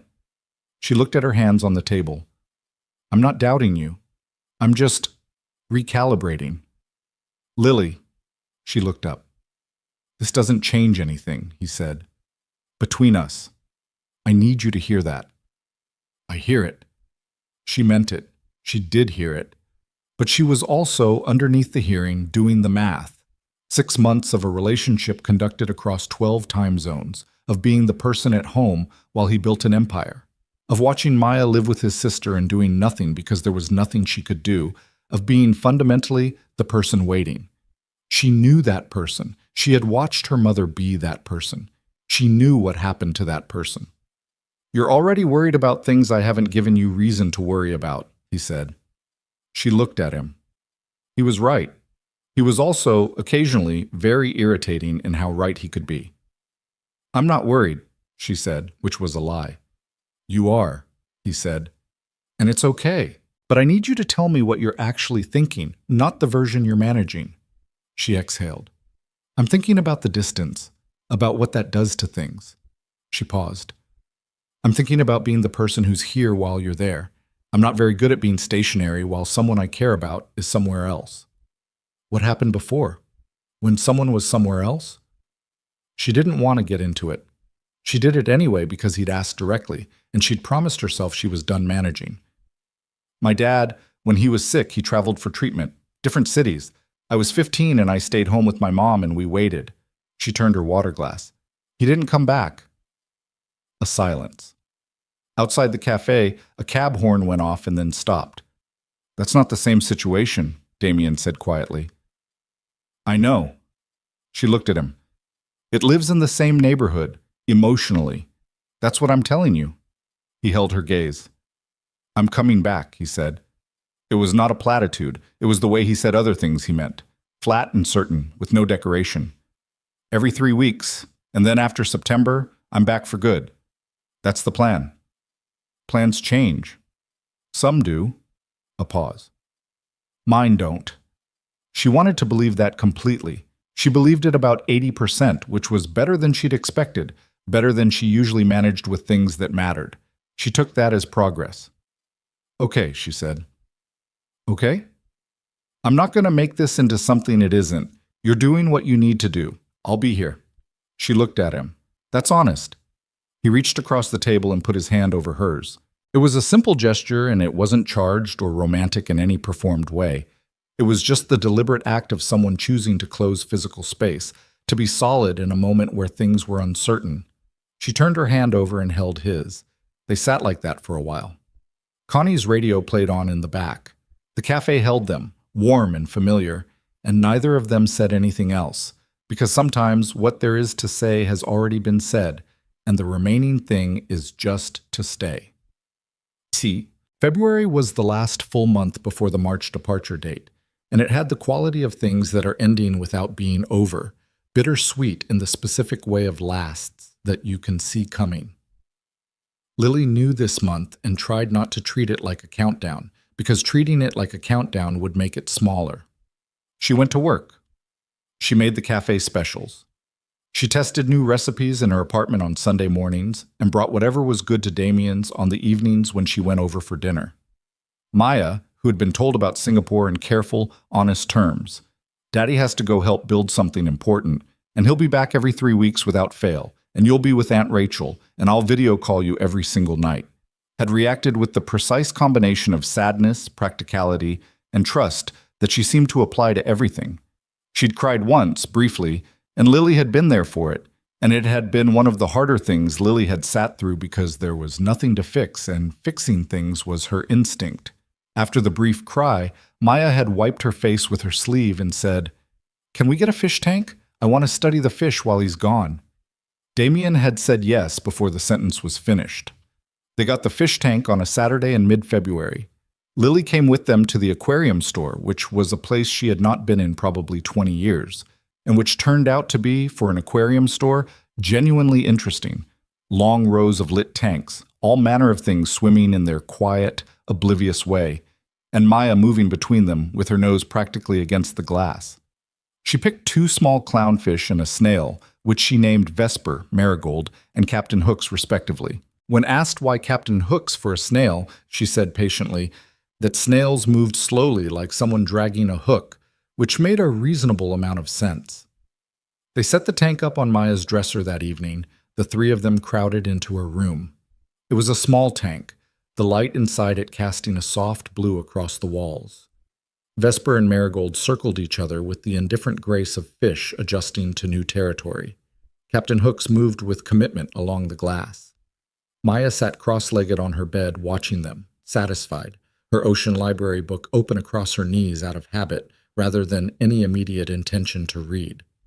Lily was crouched, adjusting the tank heater, and when she sat back she found Damien watching her from the doorway with an expression she caught before he could arrange it. It was the same expression she'd seen briefly at the cafe, months ago, unguarded, private, the look of a man who is watching something that matters to him in a way he has not yet fully processed.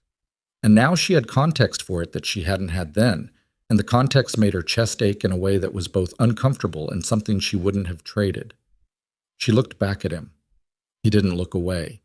He just held her gaze in his direct, decided way, and what was in his face said, This is the thing, this right here."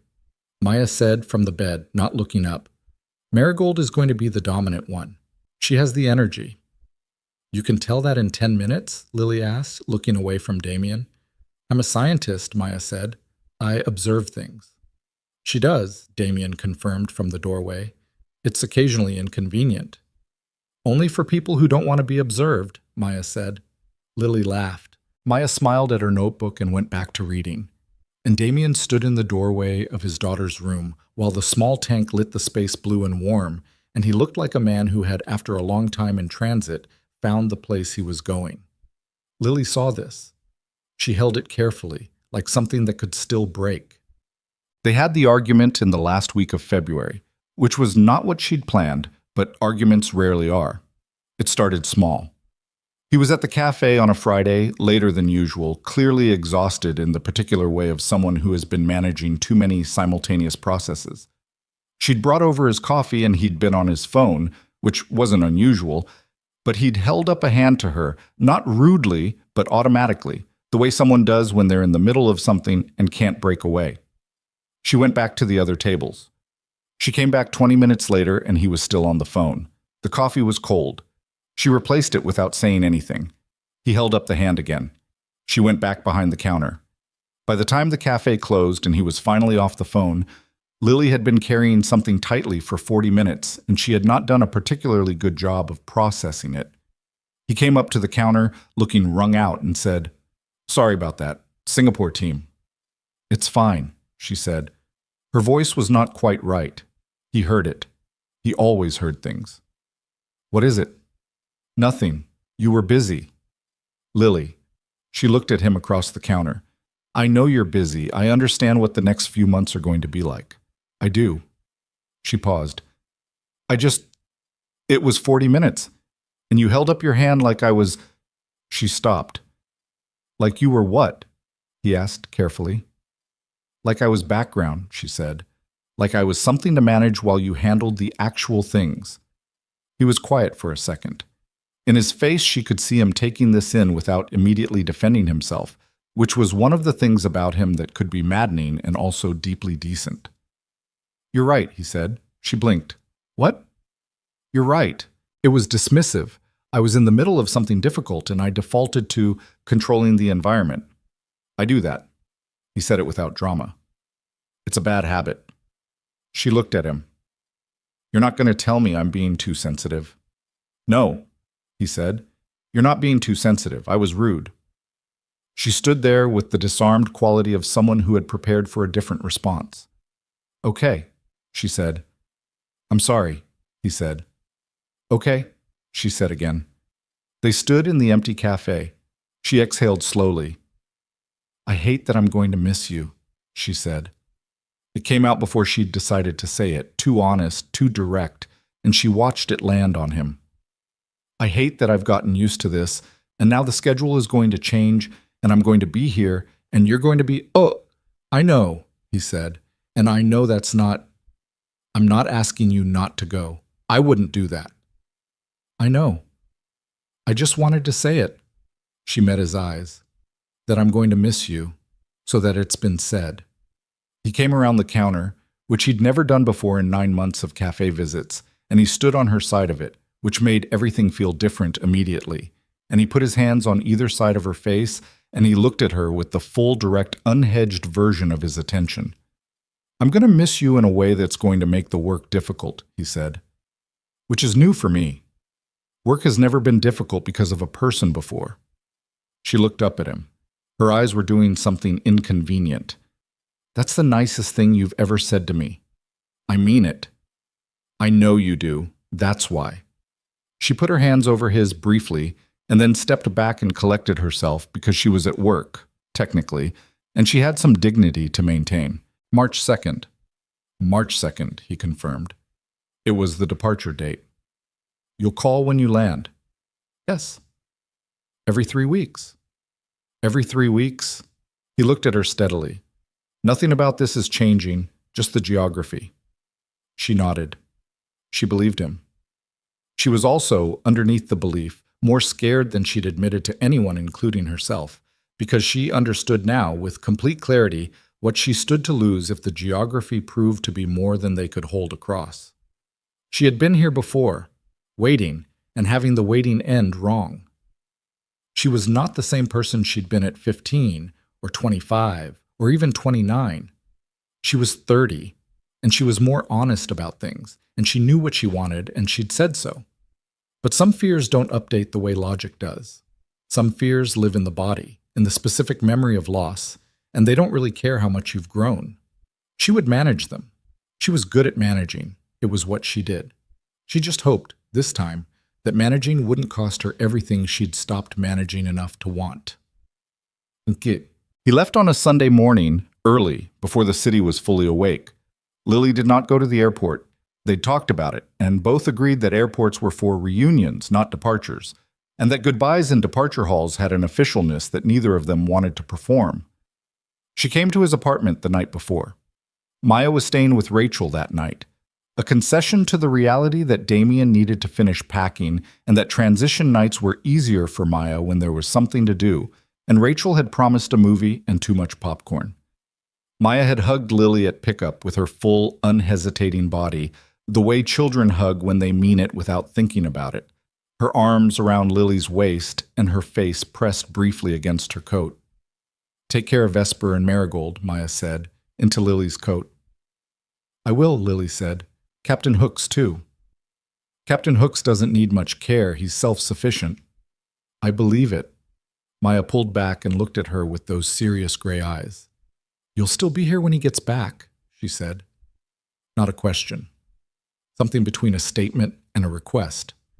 Lily felt the question inside the not question, and she answered both of them. "I'll still be here," she said. Maya nodded once, satisfied with the data, and went to Rachel's car. Lily had dinner with Damien that evening. Takeout, because neither of them had the bandwidth for cooking, eaten at his dining room table with the half-packed suitcases visible through the bedroom door. They talked. Not about the departure. About Maya. About the fish tank. About a book he'd been reading. About the squash recipe she'd been developing for the cafe specials. They talked the way people talk when they're trying to stay in the present of something rather than the approaching edge of it. At some point, the food was finished and the conversation went quiet, and they sat in the kitchen in the particular silence of a night that was almost over. "Tell me something," Lily said. He looked at her. "Something you haven't said, whatever you're sitting on." He was quiet for a moment. "I'm afraid I'll get there and the work will take over," he said. "It's done it before. It's what I built my life around for a long time before Maya. Work was the thing I was always sure of." He looked at the table. "I'm afraid I'll get there and the distance and the work will fill everything up, and I'll lose track of—" He stopped. "Of this," she supplied. "Yes." She looked at him. "You know what I think?" "Tell me." "I think you're the most intentional person I've ever met. I think you don't lose track of the things you've decided matter." She held his gaze. "I think you'll be careful, because that's who you are." He looked at her for a long moment. "I needed to hear that," he said, which was not something he said often, and the honesty of it went straight through her. "I know," she said. She left at 11. He walked her down to the lobby, not to the street, just to the lobby, because the elevator had that particular intimacy of small spaces and endings, and they stood in the marble foyer with its too bright overhead light, while the night doorman conspicuously looked at his desk. He held her for a long moment. She let herself be held, which was something she was still learning, the not managing, the staying still inside someone's arms without planning the exit. "March 2nd, she said into his coat. "I'll call when I land." She pulled back, looked at him. "Go do the thing," she said. "I'll be here." She walked out into the February dark, and she did not cry until she was half a block away, and then she cried briefly and practically, the way she did most things, and she kept walking. She was still here. She would keep being here. She was just also, in the bone-deep private dark of herself, beginning to do the math that she didn't want to do.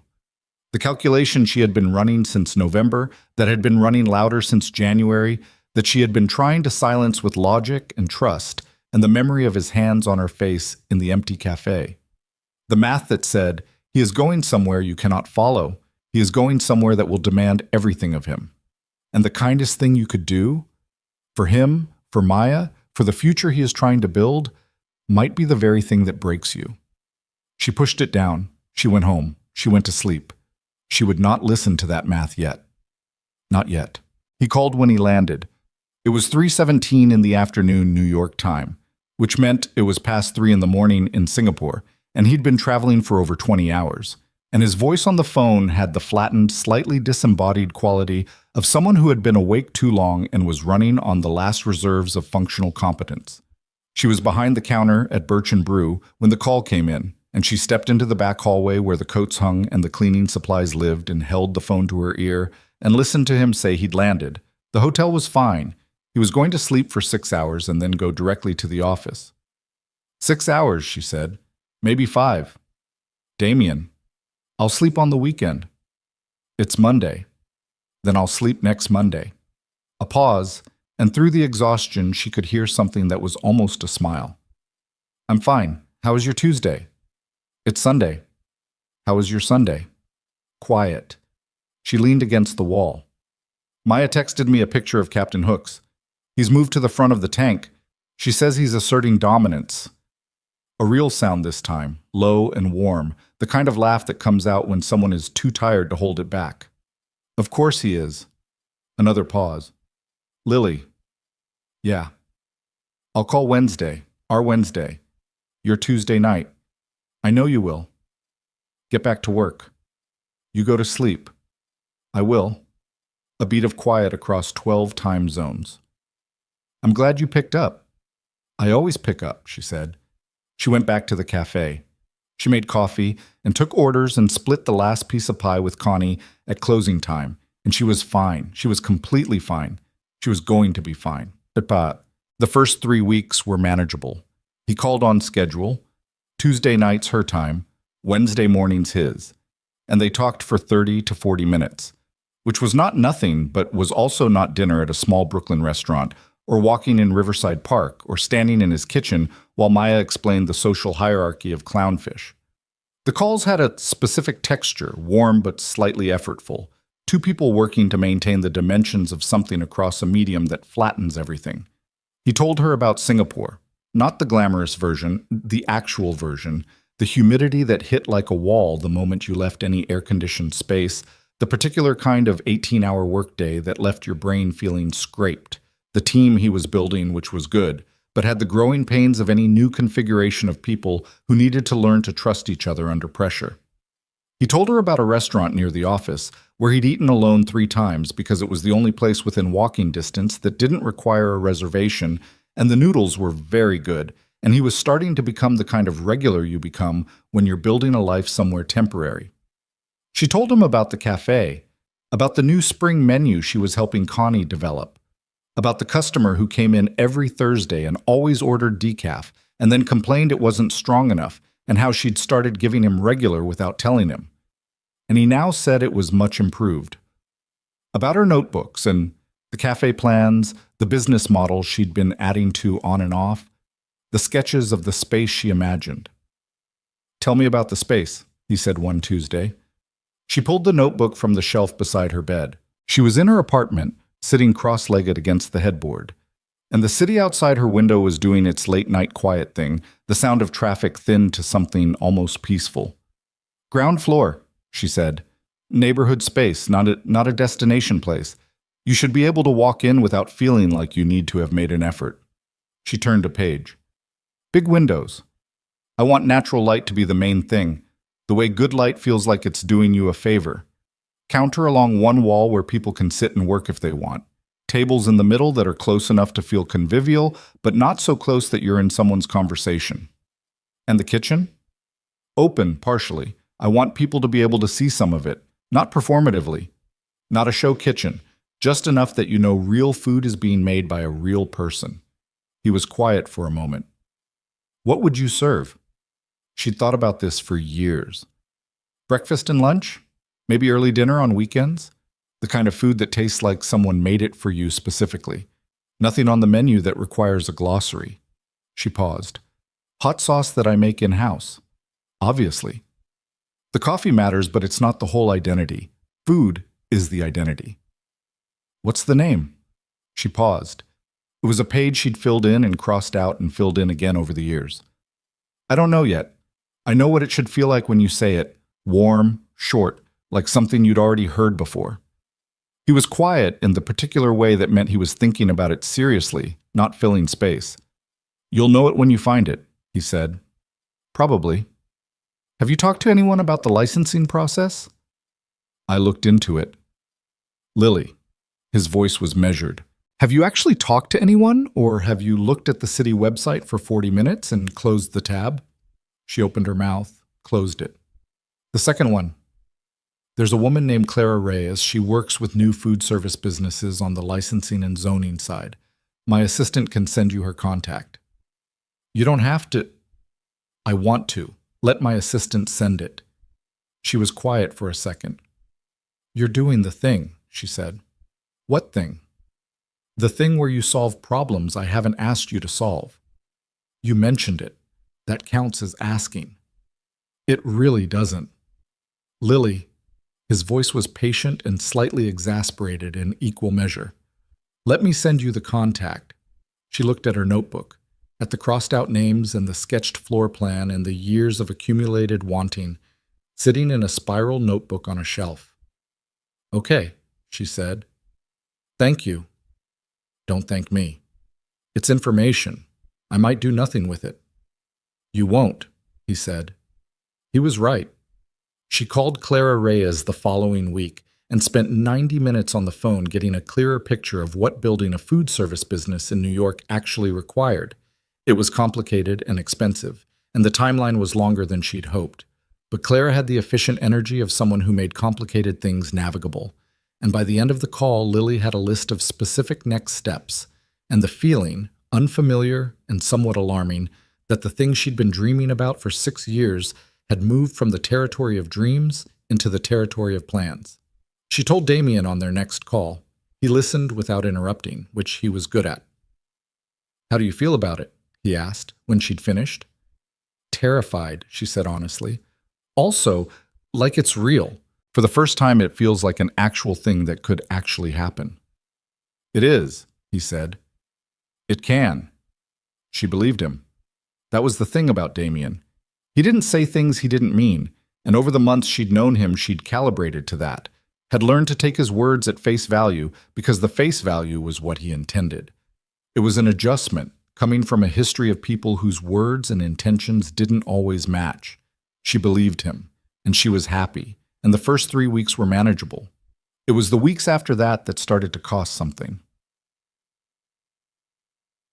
By mid-April, the calls had shifted. Not dramatically, not in a way she could have pointed to in a single conversation and said, there. That's when it changed. It was subtler than that. A gradual compression, the way a slow leak changes the pressure in a room before you can identify the source. He was tired in a way that went deeper than jet lag. She could hear it. The Singapore team had hit complications, a regulatory issue that required renegotiating terms with a government body that moved at its own geological pace, a key hire who fell through 3 weeks in, a set of financial projections that turned out to have been based on optimistic assumptions about the regional market that weren't holding up. He talked about these things. When she asked, in the clipped shorthand of someone managing too many problems to give any of them full narrative treatment, the calls started running shorter. Not by design. She didn't think by design. But because he was being pulled in multiple directions, and she could feel the pull even through the phone, the way a man who is genuinely overwhelmed starts to run economy mode on everything that isn't the immediate crisis. She told herself this was temporary. She told herself this was what she'd known to expect. She told herself she was not Jake Holloway's second choice, that she was not her mother waiting in an apartment for a phone to ring, that she was 30 years old and she had chosen this with her eyes open, and that choosing something with your eyes open means accepting the parts that are hard. She was very good at telling herself things. What she couldn't tell herself was that she wasn't scared, that the math she'd been pushing down since February hadn't started running louder, that at 3 a.m. when she couldn't sleep, she wasn't lying in the dark doing the calculation she'd been avoiding, the one that said, he is building something enormous. He is pouring everything he has into it. And you are a waitress with a notebook in New York who was an arrangement that became something real, and arrangements that become real are still, at their core, arrangements, and arrangements can end. She knew this was unfair to him. She knew it was her own fear talking, dressed up in the language of practicality. But fear is not interested in being fair. She kept picking up the calls. She kept being honest, mostly. She kept going to work and feeding Maya's fish twice a week. She'd gotten a key to the apartment from Rachel because Maya had asked if Lily could check on Vesper and Marigold and Captain Hooks on the days Rachel worked late. She did this on Wednesdays and Saturdays. She stood in the apartment that smelled like Damien's cologne in the Vegas background way and watched 3 small creatures going about their business in the blue-lit tank, and she talked to them, which she was not going to admit to anyone. Marigold, she said one Wednesday evening in April, crouching to be level with the tank. You're the assertive one. What would you do? Marigold swam past with the indifference of a creature that did not traffic in human dilemmas. Right, Lily said. Probably the right call. She fed them their pinch of food. She let herself out.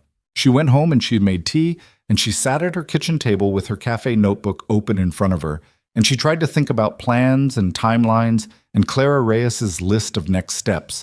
And instead, she thought about what she would do if the distance did what distance sometimes did. If it stretched the thing between them until it was thinner than what they'd started with, until all that was left was the shape of something that had once been warm. She sat with that for a long time.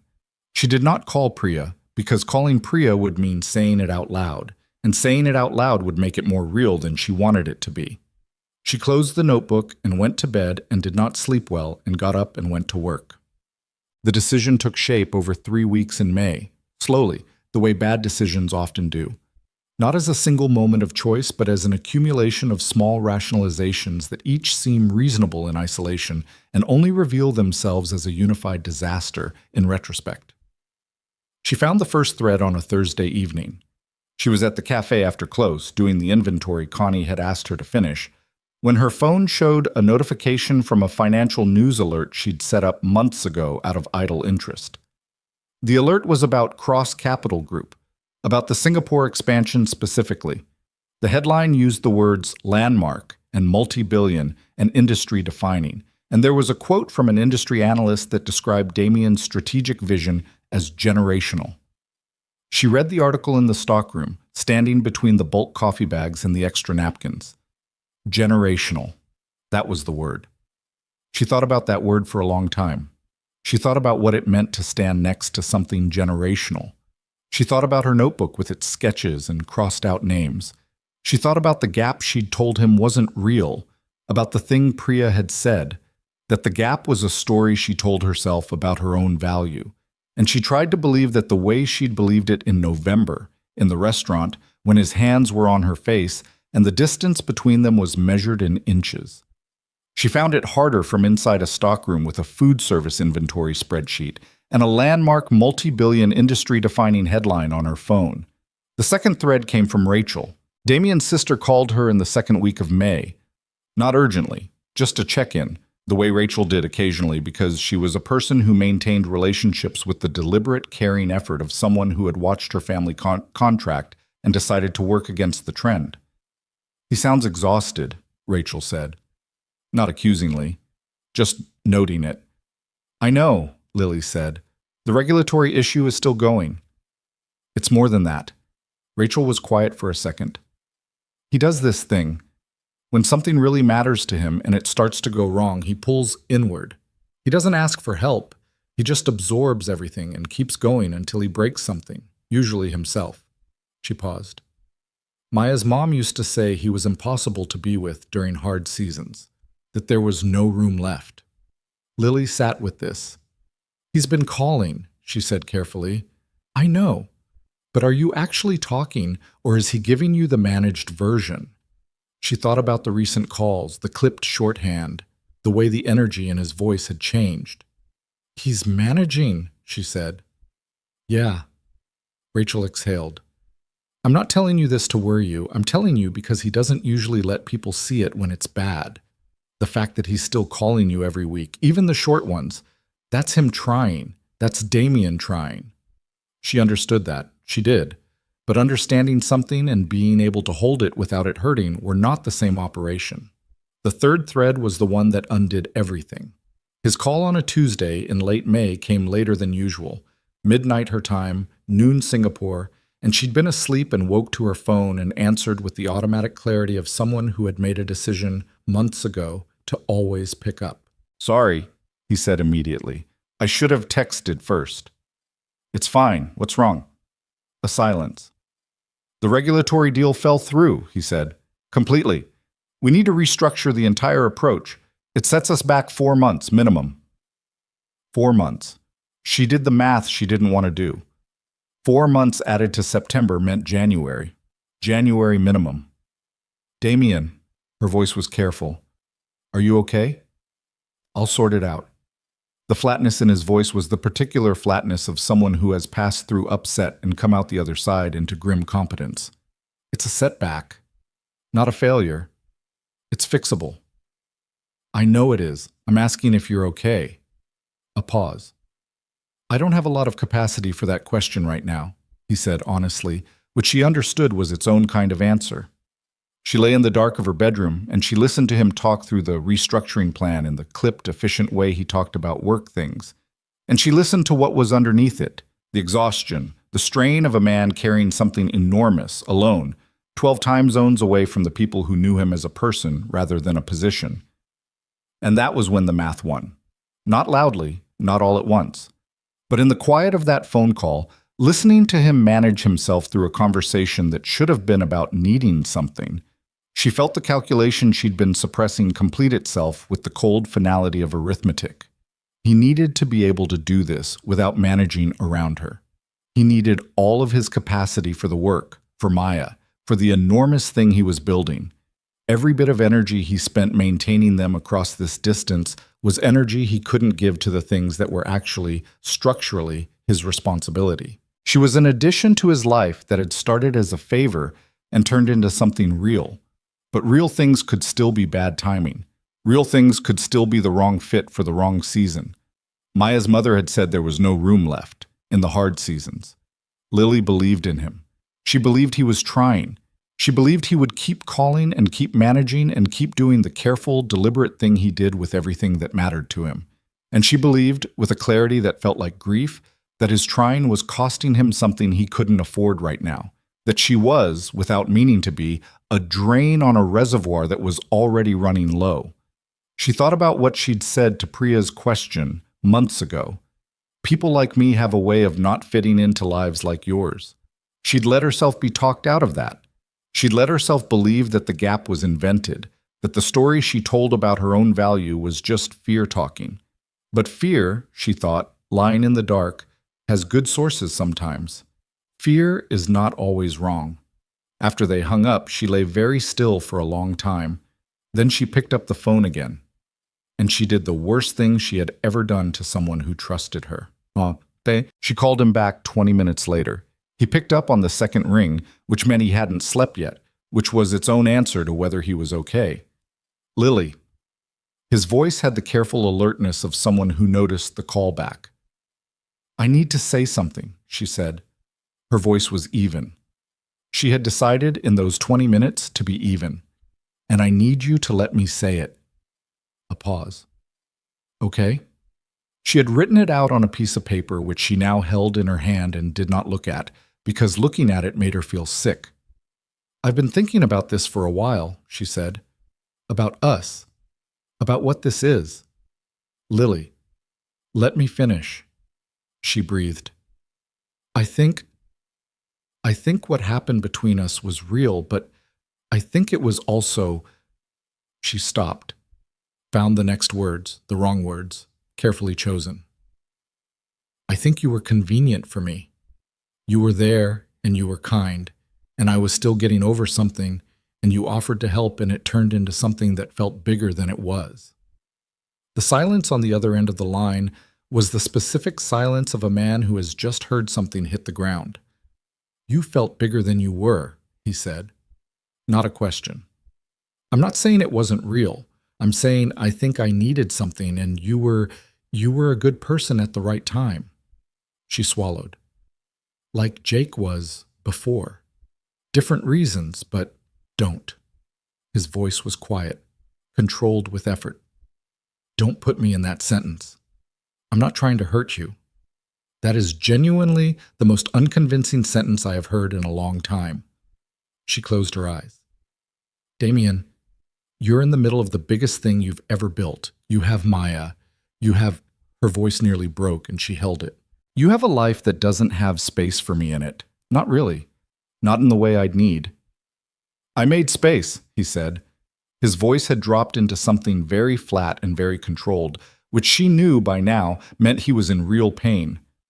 I've been making space. I know, and it's costing you. You don't get to decide what it costs me. Someone has to. Lily. He said her name, and there was something in it, something cracked, something that was held only by the grip of a man who did not let himself be uncontrolled, and she felt it like a physical thing, felt the damage she was doing in real time. Tell me what this actually is. Don't manage me.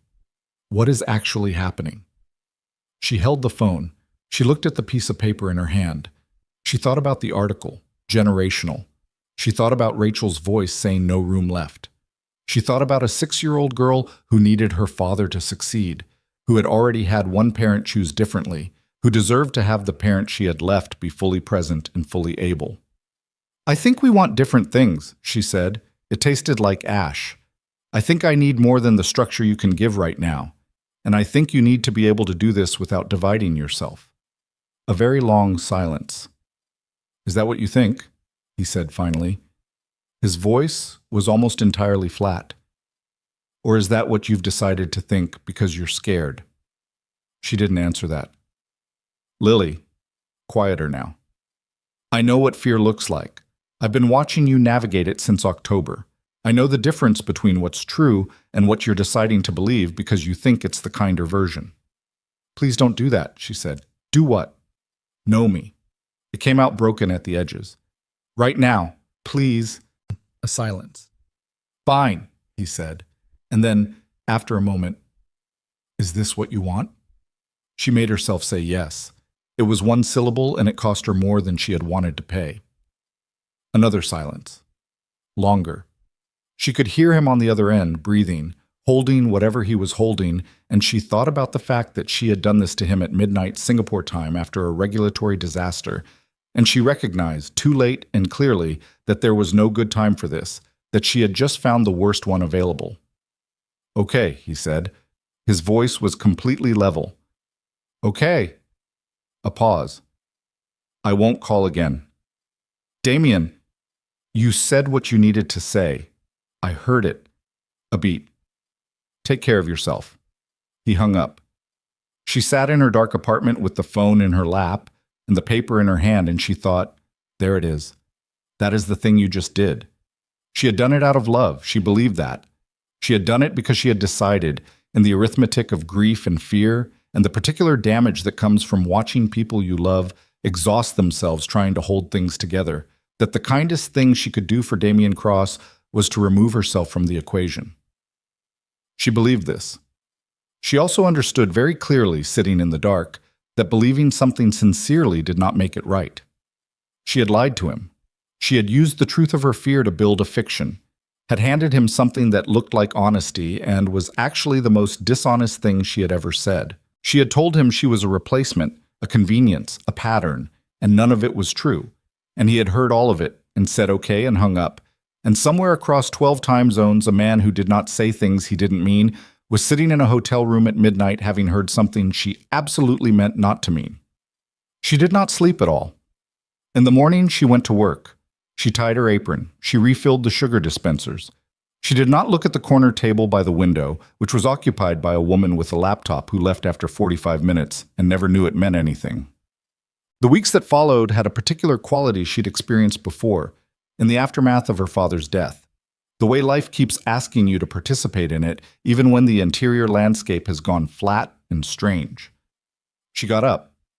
She went to work.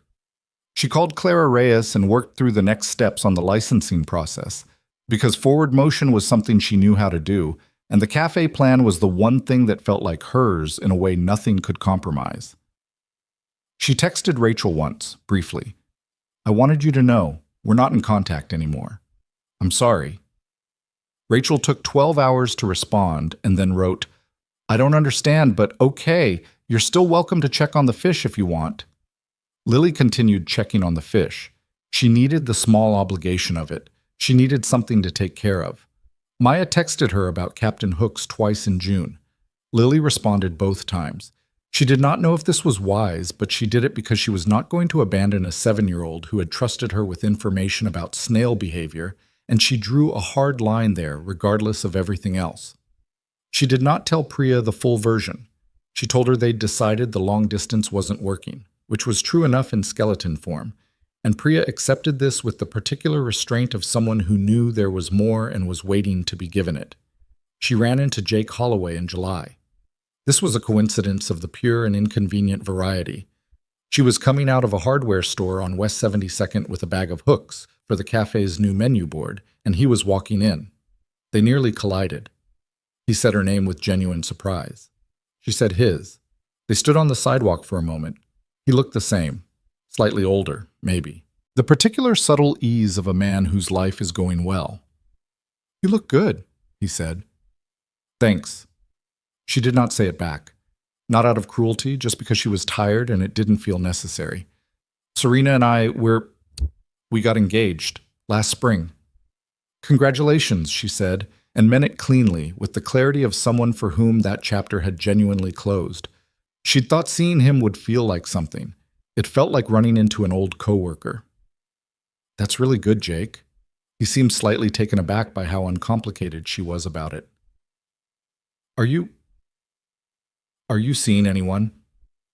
She thought about 12 time zones, about a phone call she'd ended, about a man who said okay and I won't call again and had kept both promises to the letter. "No," she said. "Right." He nodded, adjusted. "I heard you were, actually. Someone big in finance or—" "That was a while ago," she said. "It's over." "I'm sorry." "Don't be." She shifted the bag to her other hand. It was the right thing. She said it with the specific quality of someone who believes something and also understands that believing it doesn't make it hurt less.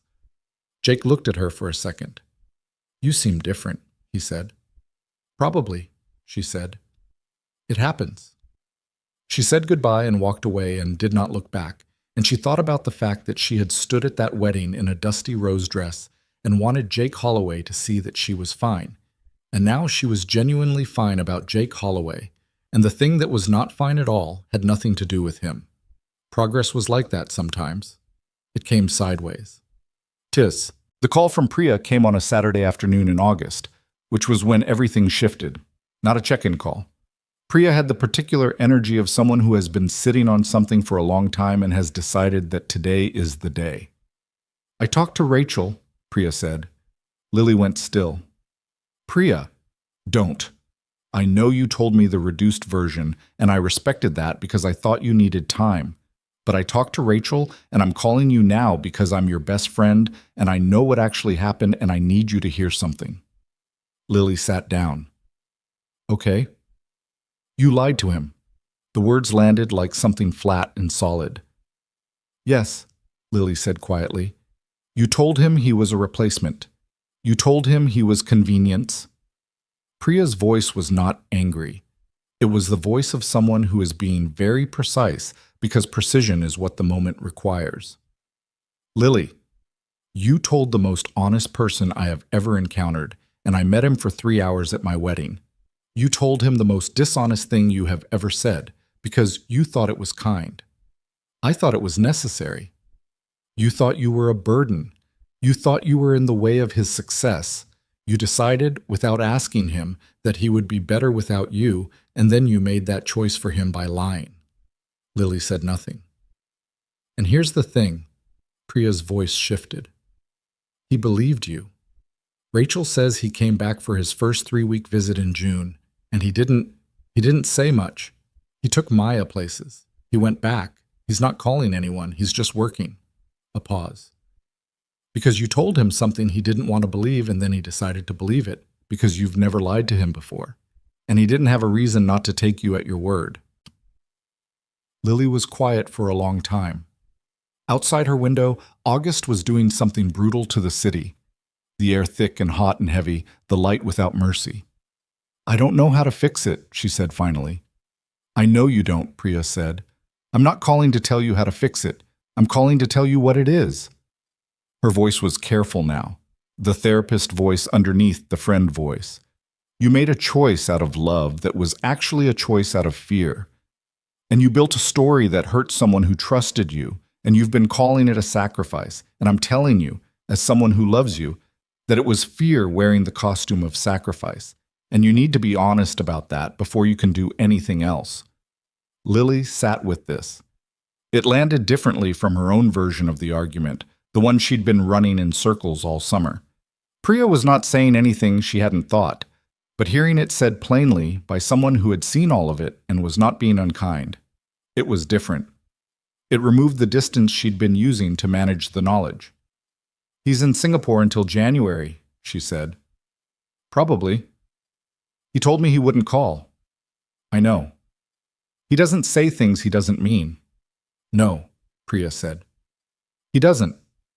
Lily looked at her hands, at the cafe notebook on the table, open to a page of plans, at the August light coming through the window, too bright, too much.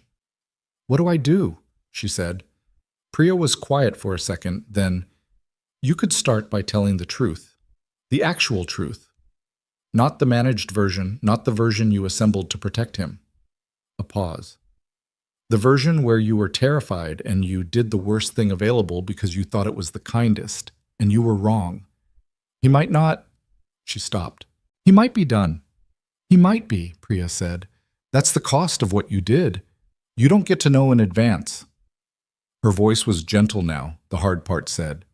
"But you don't get to keep living inside the lie either, even if it's just for your own sake. You need to tell the truth." Lily sat in the August heat for a long time after the call ended. She thought about a man in a Singapore hotel room at midnight saying, "Okay," in a voice that was held together by will alone. She thought about a 7-year-old girl who watched the fish tank on Wednesdays and sent her pictures of Captain Hooks asserting dominance. She thought about a corner cafe table and rain and an umbrella held over both of them and 12 blocks walked in the dark. She thought about the deal they'd made, one night, one wedding, and how little it had stayed in its category, how badly she had underestimated what it would become, how thoroughly she had failed to protect herself from it, and how, in trying to protect him, she had done the thing she'd most wanted to avoid. She opened her notebook. She turned to a blank page. At the top she wrote, "What is actually true?" And then she wrote it down. All of it, the real version, without the management, and without the fear dressed as sacrifice. She wrote it because Priya was right that she needed to be honest with herself before she could be honest with anyone else. She wrote for a long time. When she was done, she sat looking at the page. And the thing that was true was still frightening, but it was also undeniably clear. She loved him. She had loved him for a long time. She had done something terrible out of love and fear in equal measure, and she had called it kindness, and it wasn't. January was 5 months away. 5 months was not nothing, but it was also not nothing that she had the truth now, and the truth was a place to start. 5 months was not nothing, and Lily spent them the way you spend time when you've made a decision you can't yet act on, with the particular focused restlessness of someone who has somewhere to be and has to wait for the calendar to agree. She worked. She called Clara Reyes twice more and moved through the licensing checklist with a methodical, almost aggressive intention, because the cafe plan was the thing she could control and she was going to control it. She walked neighborhoods on her days off, looking at empty storefronts the way you look at them when they're no longer hypothetical, evaluating light and foot traffic and the specific quality of a block's energy, the intangible thing that makes one corner feel like community and another feel like transit. She found 3 spaces she liked and photographed them and added notes to her notebook. She called a small business attorney Clara had recommended. She opened a separate savings account and named it, in the banking app, Actual Plan. She checked on the fish every Wednesday and Saturday. She and Maya had developed, over the summer and into fall, a text correspondence that existed in its own quiet space, separate from everything complicated with Damien. Maya sent her pictures of things she found interesting. A spiderweb outside the school window, a library book about tidal zones, a drawing she'd done of an anglerfish that was genuinely impressive for a 7-year-old, the bioluminescent light rendered in yellow crayon with careful radiating lines. Lily sent back photographs of things she encountered at the cafe, a particularly good latte art that Connie had attempted and partially succeeded at, a stray cat that had been sitting outside the window for 3 consecutive Tuesdays as if auditioning for residency, the first frost on the awning in October. Neither of them mentioned Damien directly. Lily thought Maya was either too young to navigate it or old enough to know better. She suspected the latter. Rachel called once in October, brief and practical, to say that Damien was coming back for his 3-week visit in November, his last one before the January return. Lily did not ask how he was. Rachel did not offer, but before she hung up, she said, "He still has the photo," which Lily didn't ask about either. because asking about it would require knowing what it meant, and she wasn't ready for that yet. She told Priya everything in September, finally, the real version. Sat in Priya's apartment on a Sunday afternoon with tea that went cold and talked for 2 hours and said all of it without managing any of it. The fear, the calculation, the lie, the arithmetic of grief that had passed itself off as sacrifice. Priya listened without interrupting, which was its own form of love, and when Lily was done, she said, "Okay, so what are you going to do about it?" "I don't know yet," Lily said. "You do," Priya said. "You just don't know if it'll work." "There's a difference." "A significant one, yes." Priya refilled Lily's tea. "You're going to tell him the truth. That's what you're going to do. The question is how. He said he wouldn't call again. He said he wouldn't call. He didn't say he wouldn't listen." Priya looked at her steadily. "He's an honest person, Lily. Honest people respond to honesty, even when it's late, even when it's hard. What if he doesn't? Then you live with that, and you know you told the truth, which is more than you can say right now." She said it without cruelty, just plainly. The lie is the thing that's eating you, not the outcome. The lie. Lily turned her tea mug in her hands. "I know," she said. "So the lie has to end first, before anything else." Lily sat with this for a long time. Then she nodded once, and Priya nodded back, and they sat in the October light of the apartment and drank their tea, and didn't say anything else about it, because some decisions don't need more conversation after they've been made. They just need time to become real. And November came. She knew he was in New York because Rachel texted her on a Tuesday. He arrived this morning. Maya's very happy, and because the city, which obviously knew nothing about it, somehow felt different in the particular way that cities don't feel different at all, and you feel the difference anyway. She went to work. She made the autumn specials, a apple cider she'd been refining since last year, a sweet potato soup that she'd gotten right on the third attempt, a morning pastry with cardamom and pear that Connie said was the best thing that had ever come out of the cafe kitchen. She served them, and she took orders, and she wiped down tables, and she waited. Not for him to come to her. She had decided, somewhere in the long, careful months since August, that she was not going to wait for things anymore. Waiting was what she'd done her whole life. Waited for her father to come back. Waited for Jake to choose her. Waited for her life to become the version she'd been imagining. She was done with the waiting posture. Whatever happened with Damien, she was going to be the one who moved. She just needed to find the words first. The right ones. Not managed, not performed, just true. She worked on them in the notebook, between the cafe plans and the licensing notes and the sketched floor plans. She wrote drafts and crossed them out. Not because she was scripting what she'd say, she knew better than to script a conversation with a man who would see through a script in 6 seconds. But because the writing helped her understand what she actually meant, underneath the fear and the guilt and the months of living inside a lie she'd told out of love. What she actually meant was this: I was wrong.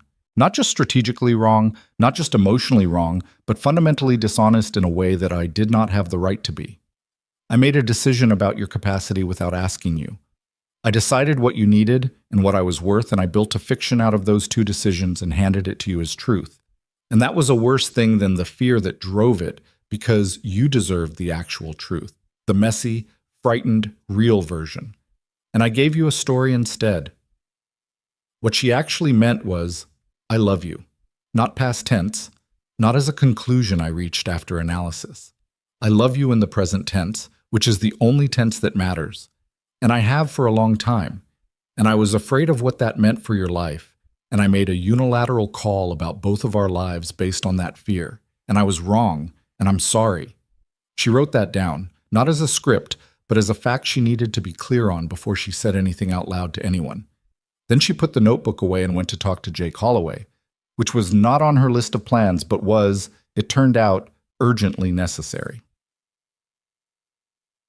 He called her. This was the thing she had not anticipated. Not Damien calling. She'd known that wasn't happening. But Jake. His name on her phone on a Wednesday morning in the second week of November, while she was at the cafe doing the morning prep. She almost didn't pick up. Then she did, because ignoring things had not historically served her. Jake, she said. Hey, I know this is weird. He sounded slightly uncomfortable, which was a version of Jake she didn't encounter often. I need to tell you something, and I want to tell you before you hear it another way. She stopped wiping down the counter. Okay. I ran into someone from the wedding thing.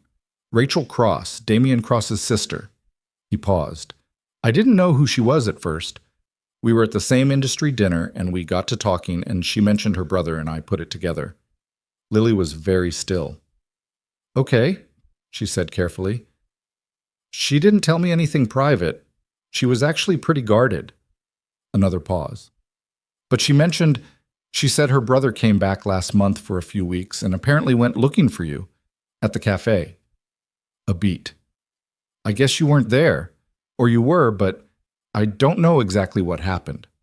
Her heart did something abrupt. When was this? October, I think, maybe late October.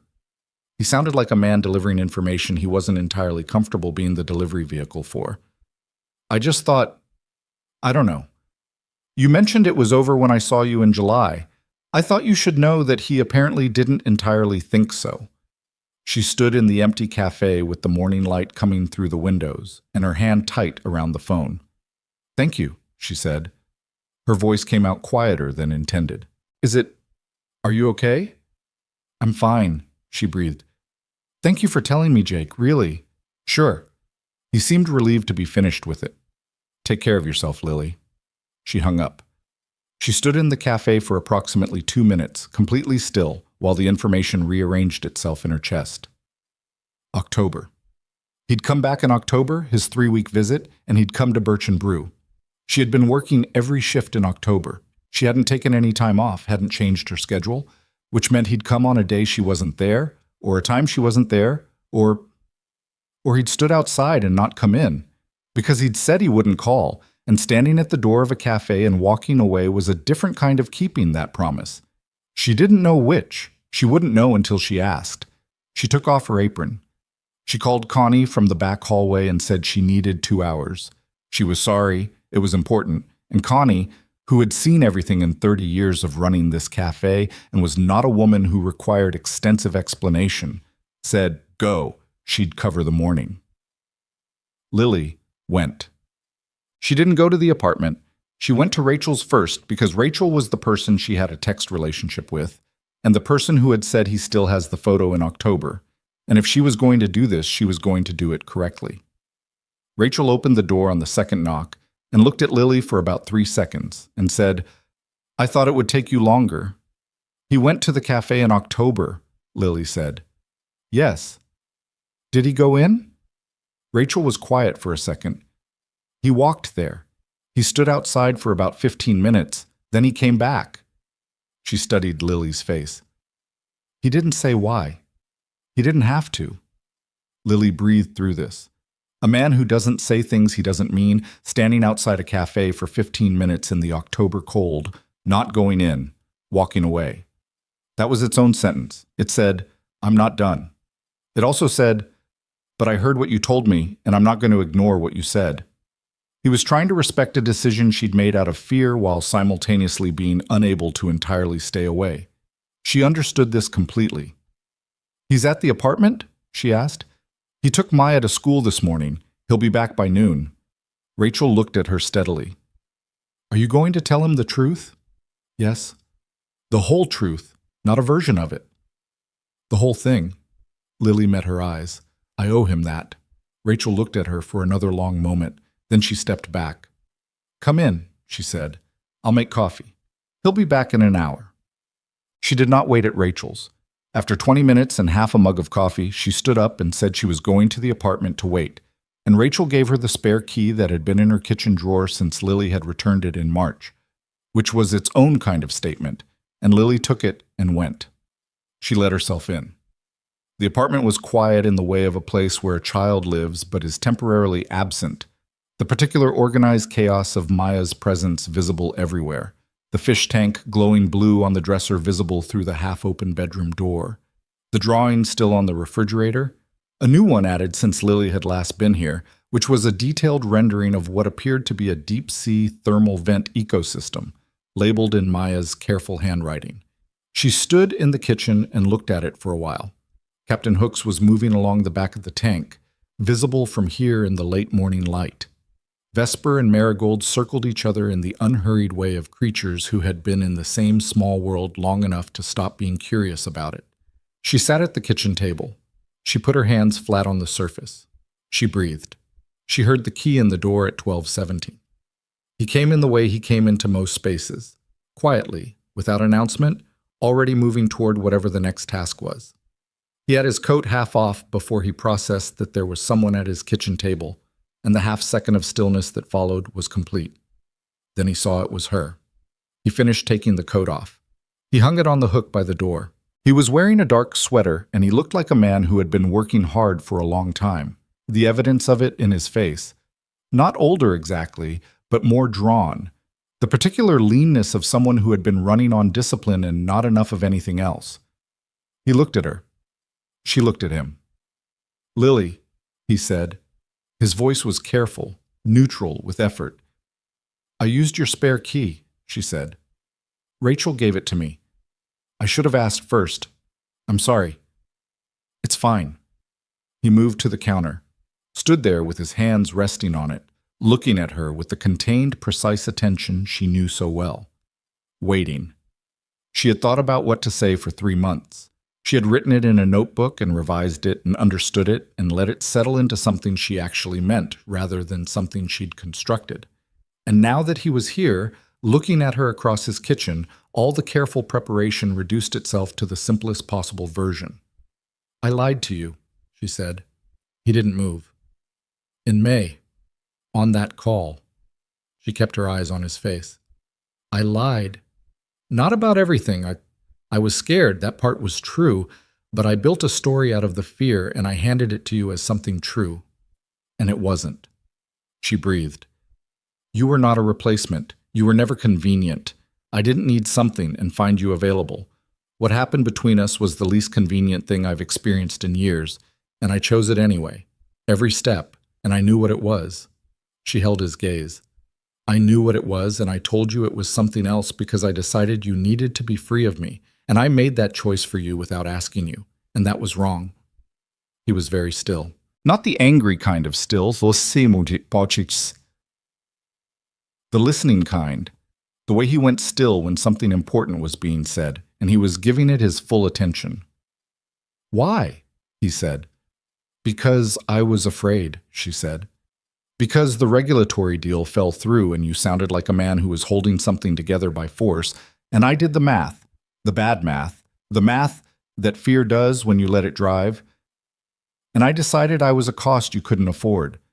I decided I was in the way." She paused. "I decided that for you, without asking.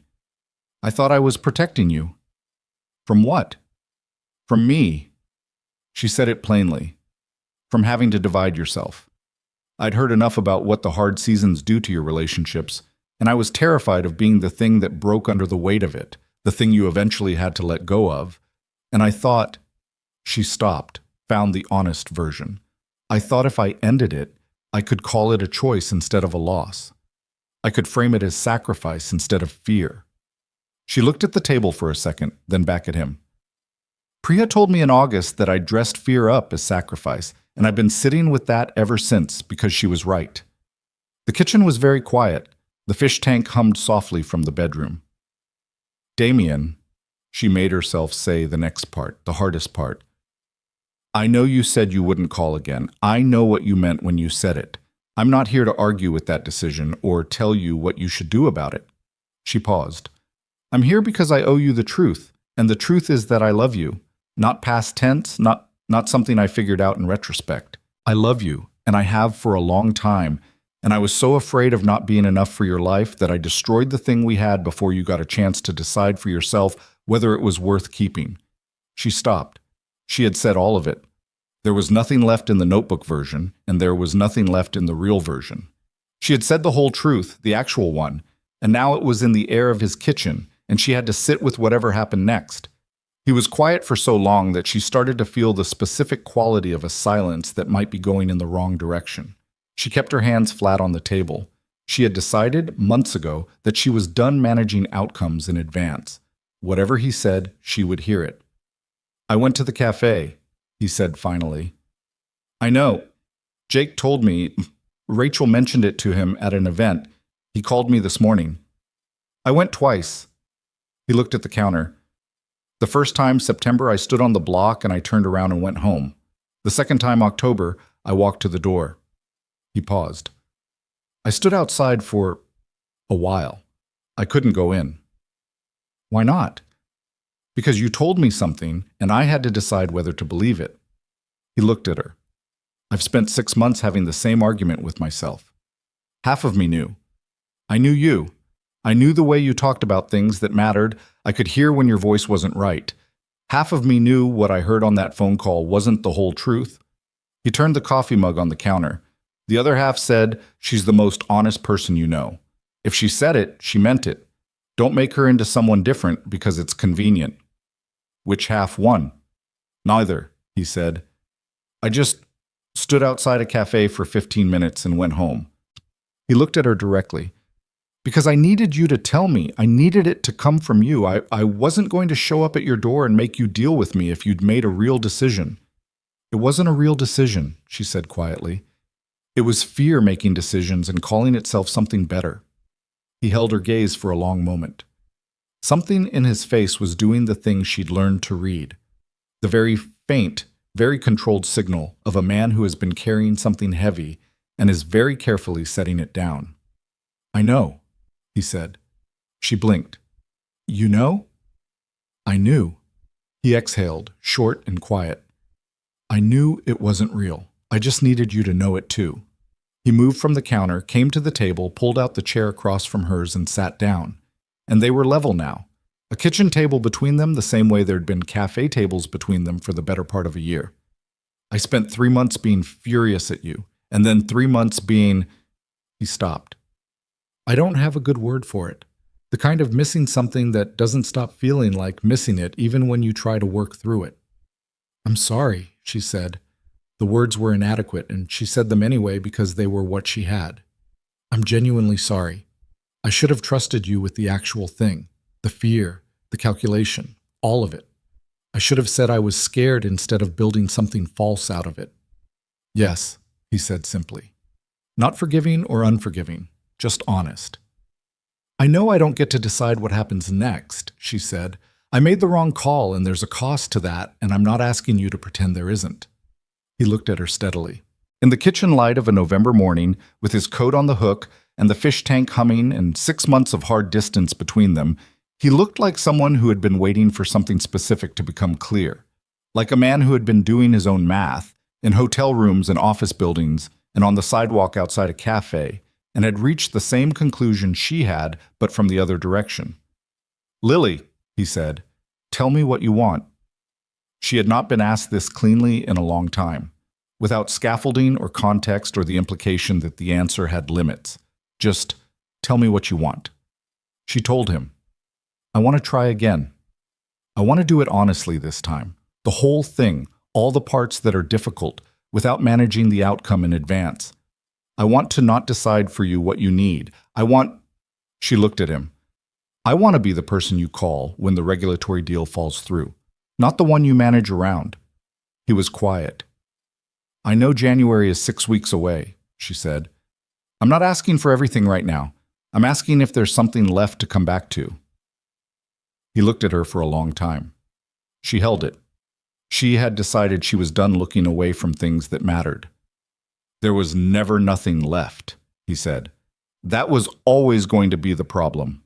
She felt something in her chest release, not dramatically, not with relief so complete it erased everything that preceded it, but the specific release of something that has been held tight for a long time, finally being allowed to breathe. "Okay," she said. "But I need you to mean it," he said. "Not the version you're telling me to protect me. The version that's actually true." He held her gaze. "If you're scared, I need you to say you're scared. If it gets too much, I need you to say that instead of building me a story." "Yes," she said. I'm not easy to be with in hard seasons, he said. Rachel probably told you. Maya's mother left partly because of it. He said it without self-pity, just factually. I close off. I manage things instead of feeling them. I'll do it to you, and I won't always notice when I'm doing it. I know, she said. I watched you do it on a phone call from 12 time zones away. And? And I should have said something instead of making a unilateral decision. She met his eyes. I'll say something next time. He held her gaze for another moment. Then something in his face shifted. The thing that happened when he stopped holding himself at the controlled distance, when he decided, with the full deliberateness he brought to every decision, to close the space. Okay, he said. She breathed. Okay, he said again, quieter. He reached across the kitchen table and put his hand over hers, the same way he had in the cafe last November, when she'd told him she was going to miss him and he'd said, I know, and they'd sat in the warmth of the empty cafe and held on. It was the same gesture. She turned her hand over and held his. They sat like that for a while, in the quiet kitchen with the November light and the fish tank's small blue glow and 6 months of hard honesty between them that was not resolved, not erased, not made retroactively fine, just named. Set down. The thing that they would have to carry forward with them as part of what they were. That was how real things worked. They didn't start clean.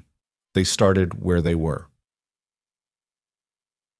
6 weeks later, Damien came home.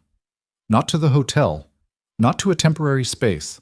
Home, to the apartment on the 16th floor, with Maya's drawings on the refrigerator and the fish tank in the bedroom and the particular quality of a place that has been lived in by people who belong there. Lily was not there when he arrived. She was at Birch and Brew, working the closing shift, and she knew he'd landed because he texted at 4:15, on the ground. See you tonight? And she texted back, yes, come to the cafe at close. He arrived at 8:50, 5 minutes before close. The cafe was nearly empty, a couple lingering over dessert, the older paper grading professor who had become, over the years, as much a fixture of the place as the mismatched chairs. Lily saw him come in through the glass door and felt the specific thing she still felt when she saw him, which had not diminished with 6 months of difficulty and was not going to, and she understood this was the kind of thing you stopped fighting and started being honest about. He sat at the corner table. She brought him coffee without asking. You look tired, she said. I slept on the plane. That's not the same thing. I know. He wrapped his hands around the mug. He did look tired. The specific tiredness of someone who has been running hard for a long time and has finally, today, stopped running. It's done, he said. The Singapore operation is functional. The team can manage it without my physical presence. You built it, she said. We built it. He looked up. My team did most of the actual building. I just held the architecture together. That's not a small thing. No, he agreed. But it's finished. He held her gaze across the cafe table in the familiar particular light that she knew so well, that she'd served him in and talked to him in and learned him in over more than a year. I'm home. She looked at him. 2 words. He didn't use them carelessly. How's Maya? She asked, because it was the right first question. His face changed, the way it always changed when Maya came into any conversation, the unguarded quality of it. She spent 45 minutes this morning telling me everything that's happened with the fish tank while I was gone. Apparently Captain Hooks attempted to escape and was only prevented because Vesper startled him. I was there for that, Lily said. It was dramatic. She said you talked her through it via text. It required real-time support. Something in his expression settled into warmth that was quiet and complete. She missed you, he said. She'd never say it that directly, but she talks about you like you're part of the furniture, the good kind. Lily felt this land somewhere it was going to stay. I missed her too. The couple by the window gathered their coats. The professor closed his laptop. Lily went around and turned the sign on the door and came back, and the cafe settled into the specific hush of after-close. The steam wand silent, the radio off, just the low light and the smell of coffee, and something that felt, in this moment, like an exhale that had been held for 6 months. She sat across from him. Not with a counter between them, not standing, sat at the table like the person who belonged there. I want to tell you something, he said. Okay? When you came to the apartment in November, when you told me, he paused, finding words with the care he brought to all the things that mattered. I want you to know that I heard all of it. The fear, the calculation, the thing you said about protecting me. He looked at her steadily. And I need you to understand that I've never needed protecting from you. I needed you to trust me enough to let me make my own decisions. I know, she said. I'm sorry. I know you are. He set the mug down. I'm not saying it to keep the record. I'm saying it because it matters for what comes next. For us not doing that again. Either of us. Me closing off, you deciding unilaterally. Both of those things broke what we had. He held her gaze. They can't be the pattern. They won't be, she said. I won't let them be. I'll say the scared version instead of the managed version. And I'll say when it's too much instead of going quiet. Yes. He looked at her for a long moment in the after-close quiet of the cafe that had been the beginning of all of it, where he'd come with his contracts and his black coffee and his unspoken quality of a man who needed a place to be still, where she'd brought him soup and asked if he had rough days and meant it, where she'd told him about a wedding she didn't want to face alone, and he'd said, I could go with you without making it a bigger thing than it was, and then it had become a very big thing, and neither of them had entirely seen it coming. I have something for you, he said. He reached into his coat pocket and set a key on the table between them. She looked at it, then at him. Not the spare, he said. A copy of the main one. Rachel has the spare. A beat. If you want it. She understood what he was offering. Not a dramatic declaration, not a negotiated arrangement, just a key. A daily, ordinary, unglamorous symbol of someone deciding you are part of the structure of their life, that you have access, that you don't need to wait to be let in. She picked it up. Yes, she said. He nodded once. She closed her hand around it, and it was cold from his coat pocket, and it was going to warm up, and she thought, this is how things actually happen. Not in the cinematic version, not in the version where fear gets resolved cleanly and distance closes without cost and people say the right things at the right time. In the version where you lie out of love and spend 6 months understanding why that was wrong, where you stand outside a cafe and can't go in, where you sit across a kitchen table and say the scary version instead of the managed one, where you put a key on a table in an empty cafe after close and the other person picks it up and says yes. Messy, true, better for it. January became February. February became spring. Lily signed the lease on a space in early March, a ground floor unit on West 81st Street, corner location, big windows, exactly the natural light she'd been looking for. She stood in the empty space on the day she signed, afternoon sun coming through the unwashed glass, and she thought, there it is. Not with drama, just with the quiet recognition of something that had been on its way for a long time finally arriving. She called her mother first, then Priya, then Damien, who picked up on the second ring and listened to her describe the windows and the corner angle and the square footage with the specific patient attention he gave things that mattered to him. And when she finished, he said, I want to see it. Tomorrow? Tonight, if you can get me in. She got him in. He stood in the empty space with his hands in his pockets, turning slowly, looking at the ceiling height and the wall lines and the light. Maya came with them. She'd been at school all day and had insisted on not being left behind, and she walked the perimeter of the space with her hands out, trailing her fingers along the walls, the way children claim territory. This one, Maya said, stopping at a corner. This is where people will sit when they want to be in the best spot. How do you know it's the best spot? Lily asked. Because the light comes from 2 directions. She looked up at the windows, one on each wall of the corner. In the morning it'll be warm. In the afternoon it'll be bright, but not hot. She said it with the confident authority of a 7-year-old scientist. This is the optimal location. Damien looked at Lily. Lily looked at Damien. She's right, Lily said. She's always right, he said, in the tone of someone who has made peace with this fact. Maya went to examine the kitchen door, having completed her initial assessment of the dining room territory. Lily stood in the corner with the two-direction light, and she thought about the anglerfish in the deep ocean, making their own glow in the place where no light reached from outside. She thought about the journal page where she'd written what is actually true, and then written the honest version underneath it. She thought about 12 blocks in October rain and an umbrella held over two people, and the way certain things, once they take root, don't ask permission to grow. "I don't have a name yet," she said. "I know." He was looking at the space. "You'll find it." "I might need help." He turned to look at her. "I'm here," he said, simply the way he said the things he meant. She looked back at him. In the corner light, in the empty space that was going to become something, she thought about every iteration of afraid she'd been. Afraid of not being enough, afraid of being left, afraid of wanting things that might not survive contact with reality. She thought about how long she'd been practicing the managed version of herself, the one that cut losses early and called it wisdom. She was done with the managed version. "I know you are," she said. The cafe opened in September, which felt right.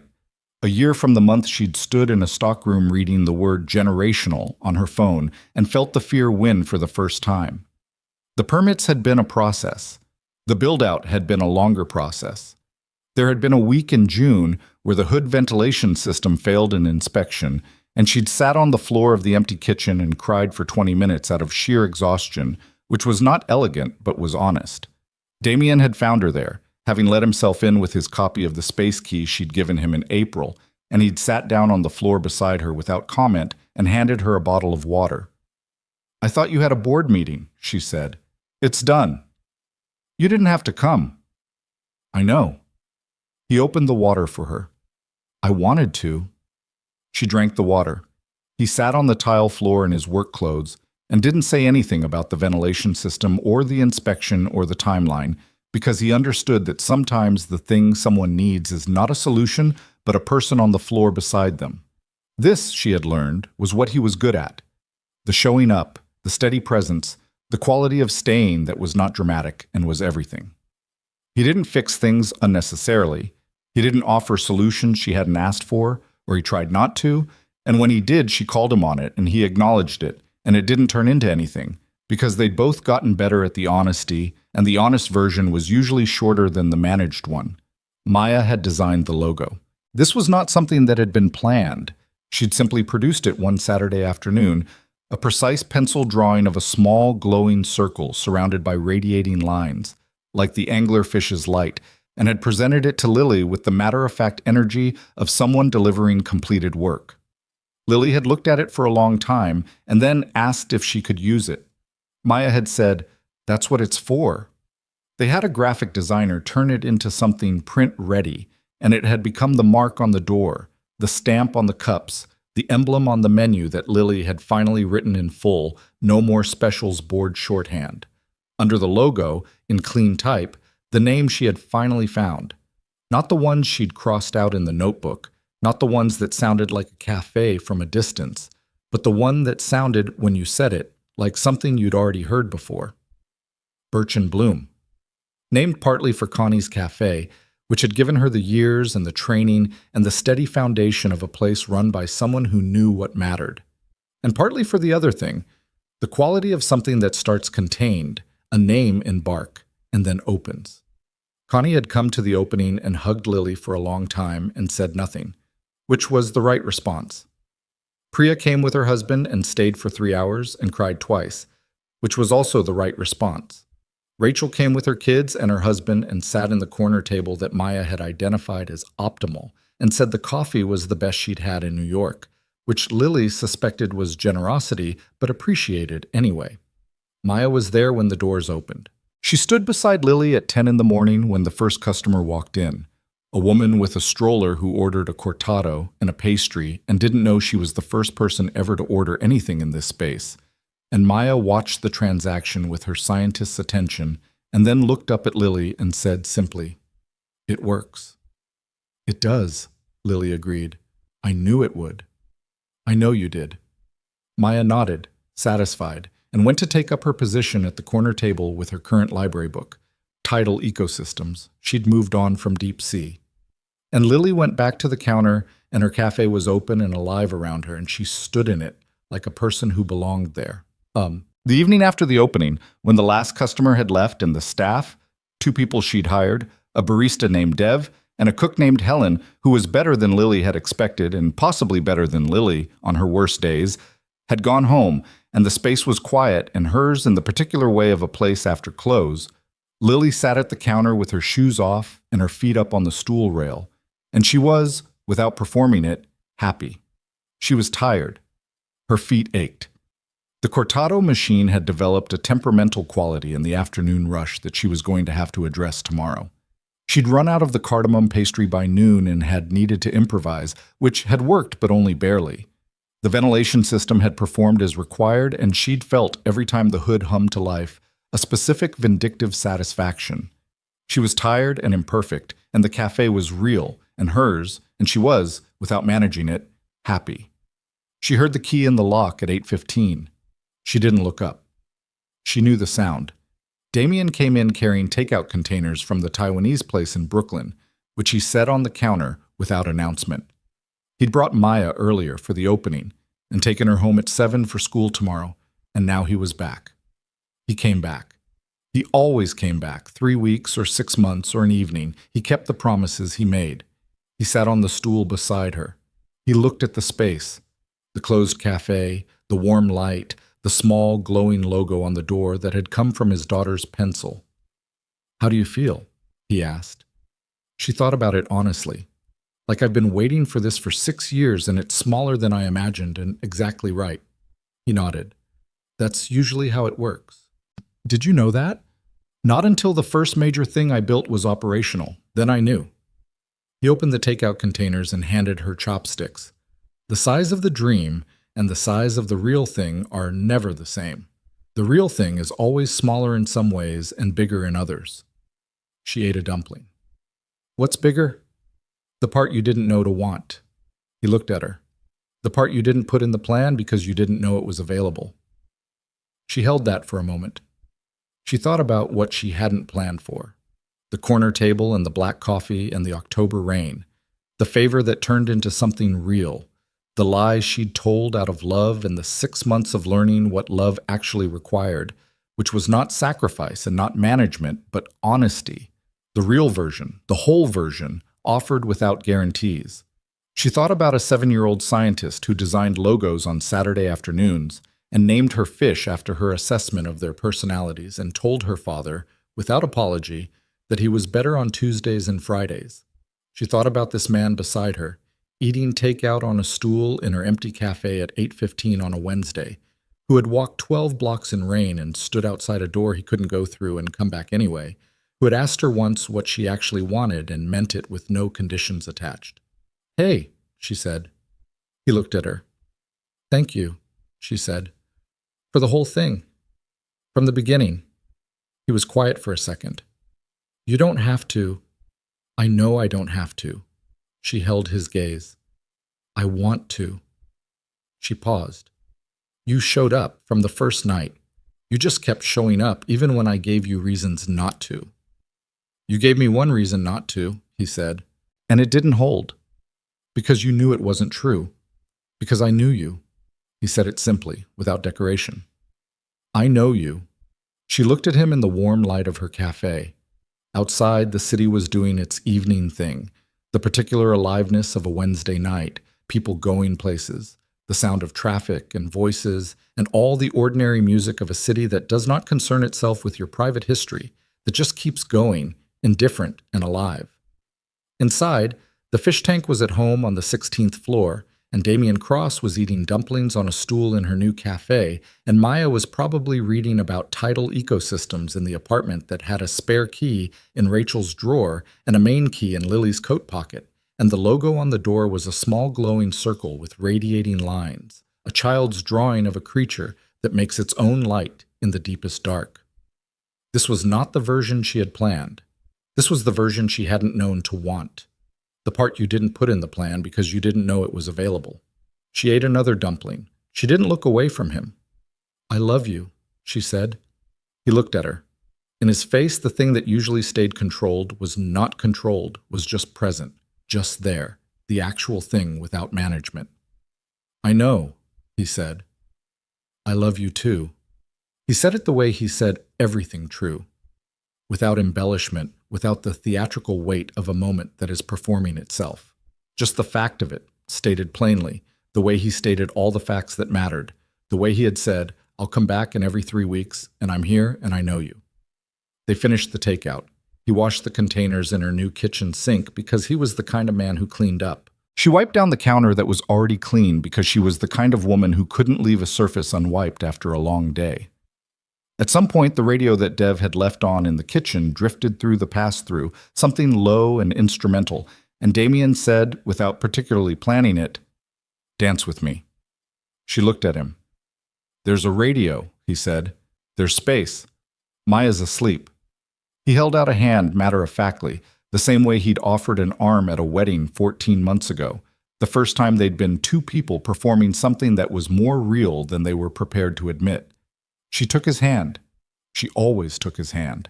They danced in the closed cafe, slowly, without an audience, without performance. He was still not a natural dancer in the showy sense. She still stepped on his foot once and did not apologize. The radio played something that had no lyrics and asked nothing of them. This was not the moment of the story.